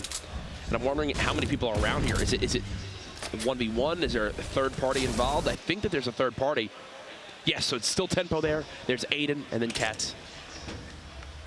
You see the map here. A couple locations have potential engagements happening, but this is very, very spread. A lot of players landing. You see there's multiple spots where there's no name. It's not a POI, but there is loot there. And there's a lot of separation. It's interesting, though. You'll see even some engagements in the north side of Tomato Temple at the bridge there. There are two players very close to each other. We have these still, all 3 of them in Tilted Towers here. Cat Stalks, Aiden, and Tempo. I believe this is northeast of Flush Factory. Divine played really well on the heat, looking for elimination here. Gets a couple taps. He still saw that there's shield remaining on his opponent. So aggressive push, gets the shots. The tack, 67, does not get the crit. Only a body shot, and Cub Smiles takes advantage of that. With it's going to be so HP painful left. when he sees the health. When he sees the health, it's just going to add insult to injury. Shido just moving around that top motel area. Gonna have to move towards zone. Not a lot of materials, not a lot of shields, not a lot of health. Back until the Cat Stalks stint bombs those aren't necessarily always used for getting elimination, Jack. The other option there is even just a single tag can give away opponent position if you've lost track of them. You'll see competitive players just drop one against a wall on the outside of a building sometimes to check to see if there is someone inside behind that surface. It's a zoning tool as well. You throw that on in, you know, hey, there's no way he can push through this. Now, Velikoti doesn't necessarily have to take this engagement, Jack. That rift to go is so pivotal when depending on your position. Absolutely. And also in the engagement feed, we just saw Poach within a limb. Myth just got in a limb. Lenane also getting involved. Velu breaking on in. It's a dance party now as he's made it into the dance floor, peeking. Where is this opponent? Gets tagged that up for a little bit of shield. Let's Cup Smiles, we saw was down to just 10 HP. Velu can't snap out of his opponent quick enough, so from a 200 hit point pool down to just now 120, now down to just 97, not putting any damage yet into his opponent as of yet. Cup Smiles doing everything he can to stay alive in this final game of the qualifier. If at any point Velikoti feels uneasy about this engagement, he can rift to go his way out of here in an instant, but it's looking like he's going for the fast edits. Velikoti might potentially be out of materials now. Oh my goodness, Cup Smiles found a way to medkit or bandage during all of that as well. A second straight engagement, Lupo, where he's dropped to under 30 health. Fall damage from the tree, got to be very careful around this. They're not super high, but every little bit of HP, that currency, as we were talking about before, counts. And Jay Cuddy, basically in a punching match against it's Myth, a build-off almost. Not a lot of ammunition, minus the shotgun here. He's going to have to make a play up close, potentially. Tons of materials, though. He's in a great position for materials. He's trying to go for basically a bludgeon or a place on one of these to get an edit, take advantage of it. Myth going for the shot. 15 HP left. He's got to stay above him. Get a peek shot with a shotgun is going to be key here. Goes for it on the drop down. The tree actually absorbing a lot of the damage. This was a replay from earlier. Earlier Myth's elimination earlier on King, but Myth goes down to Jay Cuddy. And that is the end of the event for TSM's Myth. We just lost Myth in that scenario. Jay Cuddy with the elim. We'll see if he can continue to push on through. Looking down at the scoreboard on our end, Animal at 3 elims so far. Another point this game. Gorilla also at 2, and Lenane with 2 elims as well. Aiden with 2 still in this game. You see the feed. Poach actually just got his third on Chuck Mass, which gives him 1 point moving into the next round. But Spades, Divine's teammate who we discussed earlier, these fast edits, Courage. That's 3 layers edited in what feels like a second. Yep. And you can catch an opponent off guard almost instantly with editing that fast. Now, Spades is actually out of material down. No more builds are available, and he's going to have to start taking shots. He's noticing now, and he's going to drop down. These materials just hanging out, waiting to be picked up, as well as some minis, a med kit, there's a campfire. Just spawn there? Like, how did that just happen? Okay, he's more than happy to take all that. Placed a phone call to Epic Games or something on that one. It didn't really, folks. Spades, that launch pad coming in key, choosing to just opt out of an engagement and push this across to retail, which, depending on where people dropped early in the game, may or may not still have loot in it. NRG General stuck in these trees. So many materials. Look at the inventory. Similar of a loadout to 72 Hours, where it's just going 2 weapons, 3 heals. Tristan versus General. Tristan strikes first blood with the damage. Now trying to swap. He misses the shots. The hip fire is in. And General had everything he could ever dream of, but unfortunately loses his first fight. And now Tristan is rewarded with basically everything you could need. Lenane, Kutra, and Crunch all in one little cluster. Lenane might be looking to third party, but it's not an issue yet. What a shot!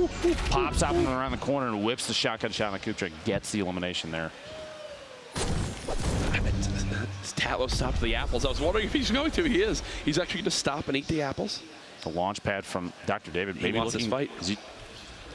And I love this too, because if you're seeing an opponent eat apples, you're like, okay, this guy's got to be pretty low. Brilliant pyramids to block the build of his opponent. Will that give him the chance of the high ground? No, he butchers actually his turnaround with the ramp.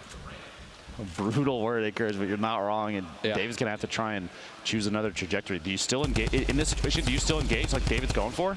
I think you do. David's got 200 health. He's got minis and medkits, and he knew the last thing he saw was Tatlo eating apples. If you're eating apples, you're desperate. And there like you go. Said, It's a smart play. That's one where he even nodded his head. Yep. That actually was the third elimination. That literally, gets him a point. that's to put him at 3 limbs. He saw Tatlow eating apples. If you're eating apples, you're desperate. You go for it all. This was Vide up against Aiden. And GG, either way, Aiden put on a show earlier on, gave everyone a reason to cheer. A lot of strong talk from Aiden claiming 7 eliminations. I can appreciate the confidence. It doesn't matter how Game 3 and Game 4 turned out for him either way. He's gonna move forward to the finals on Monday. We still feel good about that. Now David, last we saw from him, he was building up on top of this house. He got the elim, now stuck inside. He's got Animal of all people pushing him.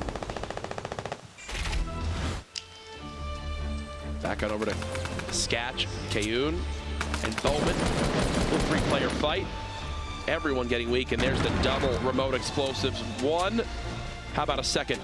How about a second? Anyone else want to play? Yes, please. Bye, friend. Ooh. Sunk down through, basically phasing through, beat the build. He was faster than the build, dropped in on his opponent, and got that elimination. Oh, this is a really awesome fight. Tempo versus Animal. Tempo, a name that you've heard so much of from FaZe, a top pro player regarded and known widely across the community. Animal, more trying to build a name for himself in this whole kind of competitive scene. And right now with 5 elims this game, continuing to spread himself out for the rest of the pack. 39 players remaining. The circle has 30 seconds to close, and this is the opposite side entirely from what we've seen in the past. Is far east by Lonely Lodge. Animal right now the only player with 5 eliminations. That's 2 points, and we cut over to him going with these fast edits, pushing up top and trying to counter build against his opponent. To the triangles, you saw him trap his opponent in to try and stop it, and actually standing right next to him and catches Monster with a 140 I'm literally clapping. Shot. Beautifully done. Courage is actually clapping because a beautiful play, a lot of perfect decision making, and capping his opponent with those the pyramids right on top of the ramps. Oh, and then he just ate a rocket from Tempo. I think this is Tempo he's fighting currently.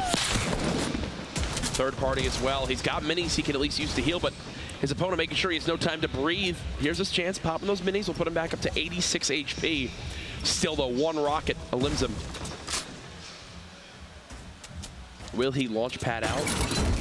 Almost expecting a bouncer to bounce out of there. He's the traps to block a drop in from Animal. Intelligent play from Tempo. Oh, goes for it, almost gets it, but Tempo reading ahead. Jeez, these edits.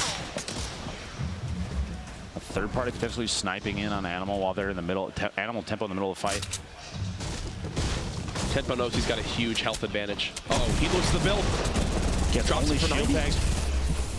Unbelievable accuracy from Animal. Gets a 47 and a 50 with the double barrel swaps and finishes the engagement. If you are Tempo, I'm wondering if he got caught with his build out still or something awkward, because if you get that floor on top, you cannot lose that fight.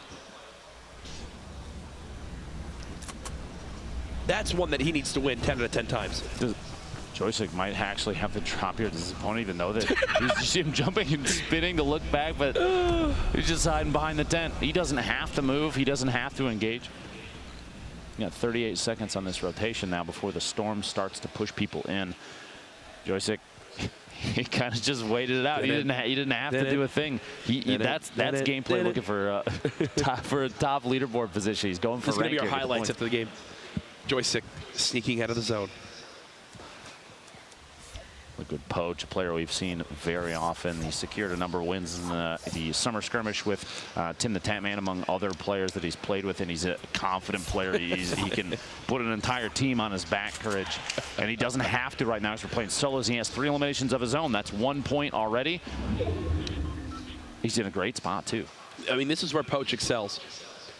When he gets to these little 1-by-1s and can navigate around and know, hey, we got to peek this, we got to take a look at this. Here's from earlier on with Ghost Bizzle and Laddock.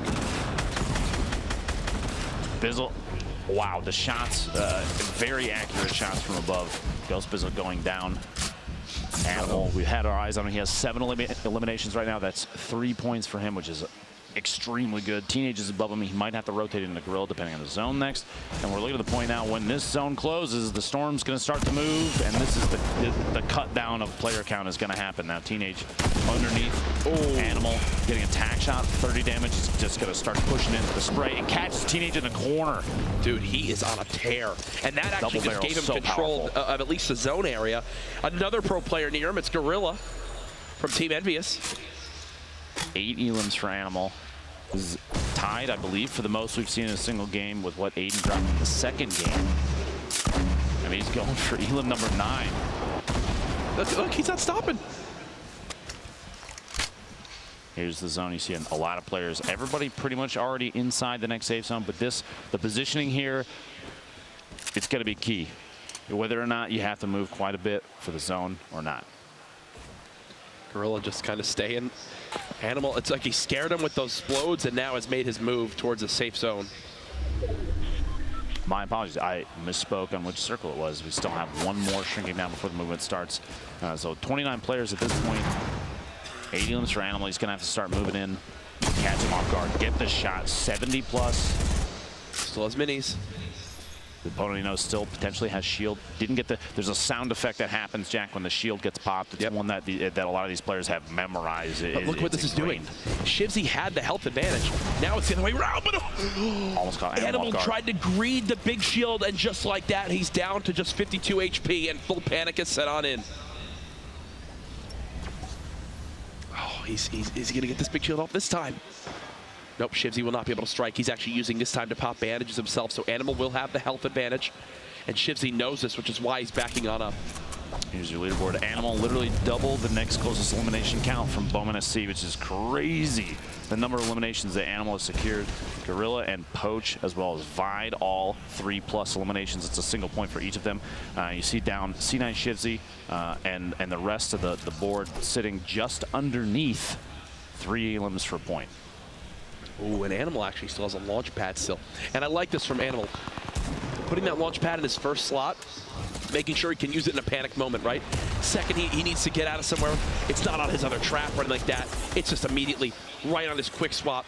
He didn't get any mats from that. Got a rage to pick up any mats. Oh, he still can't build a single wall. 54 seconds, and look at what once had a number of trailers and such here for metal farming is completely empty and just filled with opponents now. I don't think you can really farm those Courage for resources or materials like you might expect to be able to. And players are going to find out real quick. Everybody else is hiding around in here. A lot of people are building up their little 1x1s, and this is the up-close gameplay. That semi-auto snipe. Gorilla's got 125 shots, heavy ammo for that thing, but he probably won't even use any of them. Dancing around. Look at all these walls he controls. 26 players still in this game. 10 seconds until the zone closes. Joystick, who we saw playing a game of cat and mouse earlier, seems to be in a similar scenario. As we're fighting all around Retail Row, just outside retail.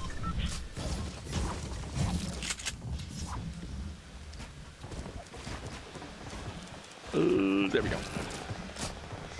Misses the edit. Who's got the high ground right now? It seems like there's a few towers like Sloth has right here. That's a huge 62 damage tag.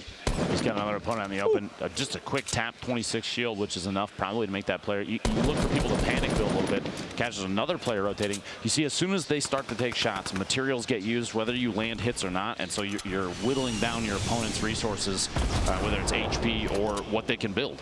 He wants a fight right here so bad, it looks like. I mean, yes, he's moving to the zone, but he's got to claim this wall to the right. He just built a ramp because he's going to try and maybe potentially chamber out. Yeah, it's exactly what he's doing. He's building a couple layers of defense and does not realize, Sloth, maybe that Fuzzy is inside the box. That wall that you said he had to claim has an opponent hiding behind it now. The shots. And see, that's why I was wondering why he didn't claim it, and that's actually coming back to punish him. And all that they're trying to do when building multiple of these 1x1s is to make their opponent not know which one they're in. If there's only one 1x1, obviously you're hiding in that. When you've got 5 of these pyramids, it's like whack-a-mole. So Levake flying in, trying to get inside the safe zone. Just a quick glance down at the map. It looks like Logan might be the only one you see down there, the south side of your map right there. He's just away from everybody, and he's going to have to move the furthest right now, starting literally right now. Animal 8 Elim still alive, looking to secure number 9, maybe be the first player to get into the double digits in a single game. And he's going to drop down.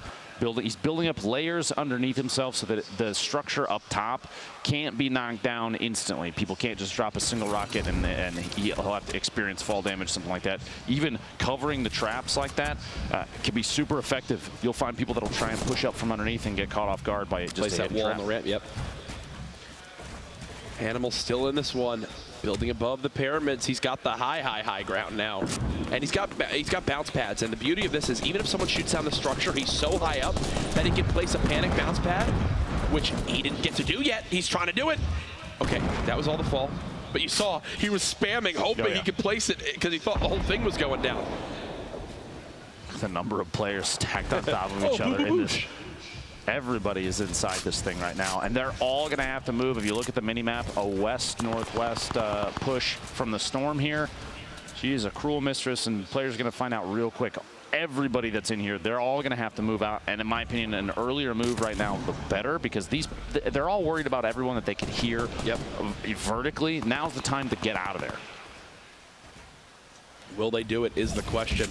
Who has bounce pads to kind of pick up the pace there on the transition? Animal with a 9 Elim. Catches Megalomaniac hiding down in the bottom there, and he's got such a wonderful setup.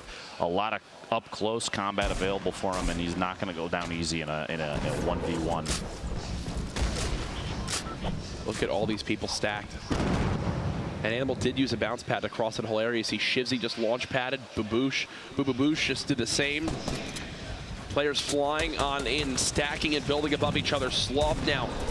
He's wondering where his next opponent could be. Worried about his back, it seems. Animal gets another elim onto Shivzy. That's now 10 eliminations for Animal. Seems to be proving why he named himself that right here. There's almost so much movement right now. Keep your eyes on the feed, folks, because that's going to be where a lot of the information on who eliminates who in the middle of this is going to come from. There's just so many engagements that are going to happen during a rotation, especially the next one.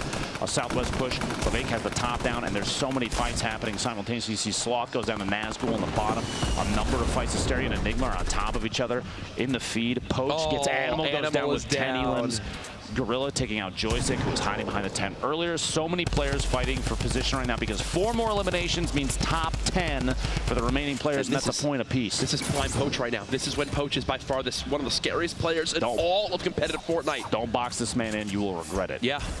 He knows how to maneuver. He knows how to dance. He's taking control of a lot of these surfaces, like you were saying earlier. That is a huge piece of up-close combat. Levake not moving yet, even though the surface is coming. He's got to. He's dropping down to try and get any sort Poach of. Is very low on mats though. Nazgul dies the storm. Fuzzy takes Bumble out. Sean was taken. One of our previous winners goes down to Levake, as we're talking about. Boosh taking Nice out. Enigma eliminated by the storm. Vide eliminated by the storm. The storm claiming a number of players here. Fuzzy. Poach goes down to Fuzzy, and Fuzzy gets elimination just before that. We have two players remaining. It's a 1v1. Fuzzy at 5 elims already, which should feel fantastic, but he's going to start getting tapped at from above here. At least he'll have a big shield to use. So put him at 162. Push. Sap. Oh, Sap. Looking to get the shot. The wall blocks it. A last-second build. These are all his mats. Keep this in mind. These are all of his mats. Down to 75. The spray comes in with the drum gun. He's got this player weak. This would be only a second elim, but there it is. Tries to edit it out, but Sap from Ghost gets the victory, and I think if you pick a winning organization from the day, it's got to be Ghost Gaming. Ghost Gaming has been performing above and beyond. Both Saf and Aiden, every player from Ghost seems to just know exactly how to play this. And he waited. He baited the edit. Seeing Fuzzy work on the wall right there, he took an opportunity, hit the jump shotgun shot, and got the elim. Second place is fantastic. You got to remember, any of these players that were making it all the way to the top 10, they're doing an excellent job of choosing the right time to move in.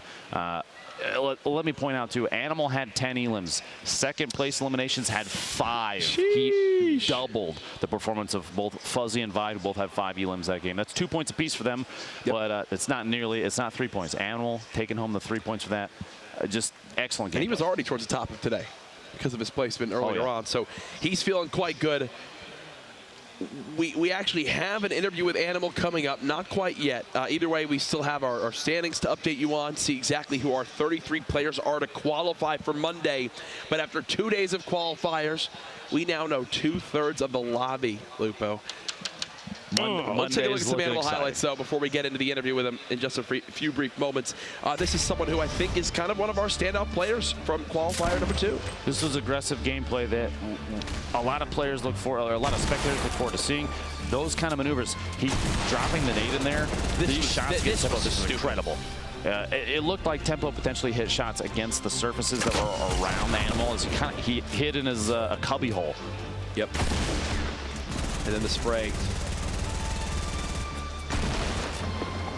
This was when he knew, hey, I'm going to keep the pressure on. Takes out the Splodes. Catches Megalomaniac off guard. 10 elims in a lobby this stacked. 10 elims is good in a normal game, in a normal just pub. 10 elims in a closed lobby like this, pretty nuts. And I'm pretty sure we actually already have him ready to go with Zeke on the floor. Gentlemen, take it away. Thank you so much. I am joined here by Animal, and I mean, your name precedes you, dude. You are literally an animal. You dropped 10 eliminations here in the qualifiers. What's running through your mind, and do you ever tire of being a terror to everyone else?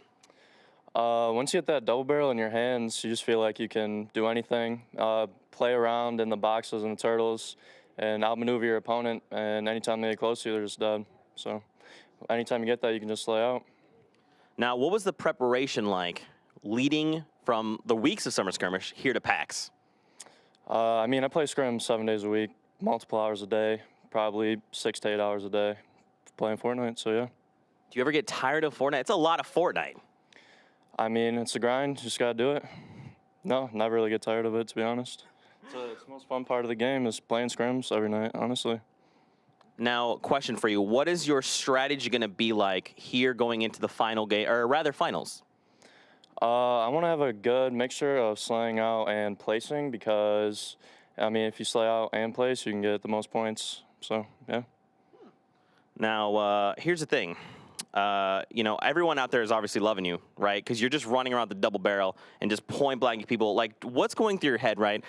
At any moment, you're going to engage someone, and it's like you're so confident in your decisions. You're so confident. You're just like, hey, what's up? It's me, Animal. What's going through your mind at those times? It's basically trying to outplay my opponent's close quarters, and through quick edits, double barrel allows you to do that, and so does the P90, so that's what I was rocking just now. Unbelievable. Any final thoughts for all the people out there that love you? I just want to say, hi, Mom. There you go. All right, I got to take a call real quick. Back to you. That sums up. What can you say? Everything over there. Yeah, the confidence. I'm busy right now. I gotta go. Wow, he's making executive deals. He's getting calls and offers that I don't even know what could be going on. For gameplay like that, I don't blame him, honestly. That was above and beyond. And he actually, Jack, where did he land over the course of today? Top spot. Right at the top. Top spot from Animal. Don't worry, hey, that's some spoilers on the standings. We got more to come. We have some more replays to show you. This one's from Bowman. Someone who a lot of times we saw was like that cheeky third person, like, hey guys, we got a third party this fight. Seal this one here, snake this one out here. That was on to Takado earlier on. Now my favorite shotgun, the heavy shotgun being employed here. Love to see it. Like you said, maybe not necessarily the star of the show, but even right here, Bowman says, I want to be part of this third party. You guys talk it out, and I'm going to take some shots from distance. The C4 here. Getting that elimination in Cayenne, and maybe that's even the best way to play some of this, because you don't have to be in the forefront of aggression. You just have to be there at the right place at the right time, and right here drops in and Scats caught in a box in the bottom and securing another elimination. That was edit. Damage, breaks the wall, comes in, swipes and hits the shot. which is crazy. But then our winner from the final game, Saf from Ghost Gaming, we got to show him some love too. It's only right. This is someone that says, and I know for a fact has played tons and tons of scrims, has practiced for moments like this, and it pays dividends, Lupo, when he gets this victory royale. Trying to break on through, and watch how he baits this edit. Hello. Perfect timing. The fist pump at the end there. He knew it. Oh, he knew it. Team Ghost Gaming, they've been doing just an excellent job. Yep. Just putting on a good show, showing that they know exactly how to play this game and put on and dominate the field. A number of their players are going to, I almost guarantee it, there's going to be a full team of Ghost Gaming in the finals nuts. on Monday. That's actually nuts. I know a lot of teams sent out a lot of players, but this is the moment you've all been waiting for. Who are the 33 qualifying for Monday? Let's see our top players here. We know the top 16. It's a look at Animal with the 14 elims and 7 total points. Lines up coming out on top. Congratulations to him. We talked about, you see there 14 elims and Aiden has 18. You might be wondering, why is Animal above? He actually has more victory royales. Remember, that's the first tiebreaker option, the first, the check box. So Animal, having secured the higher placement than Aiden, puts him above first place for the qualifiers today, Jack. It's kind of swapping on through. Saint, all he needed was the one game. 2 total elims and 3 points.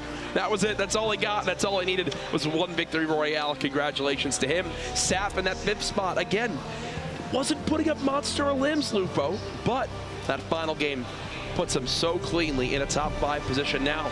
Remember, top 33 make it in. Here's our 32, and uh-oh, Marksman, Poach, both making it on through. Congratulations to them. Now, anybody on this list that was not a competitive invite from Epic, there's C9 Bandit in the 33rd place. C9 Bandit actually is the one to bump out his teammate, Shibsy. If they're players that played in the heats, the round 1, stage 1, Courage, that doesn't mean they're done yet. Tomorrow morning, a lot of players lining up 6 a.m. can make their way back over here and take a 3rd shot. Sheesh. Getting into the qualifiers tomorrow evening to play in the Monday's grand finals. Well, there's still so much action to come this weekend after 2 days of qualifiers. Lupo, what are your thoughts? Everything so far from the last 2 days have been just wonderful, and we saw both controller and mouse and keyboard gameplay that was incredibly impressive. We've seen more aggressive gameplay than I think I've ever seen in competitive matches with this format, and I love seeing that. People here have been extremely excited, and we have 2 days left, Courage. We're just getting started, baby. We're having some fun here again. This is the Summer Skirmish, the final weekend, 8 weeks of competition, $8 million across the weeks, 1.5 of it this weekend alone. For Dr. Lupo, myself, and the rest of the production team, thank you so much for watching. We'll see you guys again tomorrow, 6 p.m. PST. More action to come. See you there. Oh! Oh! Have a good night.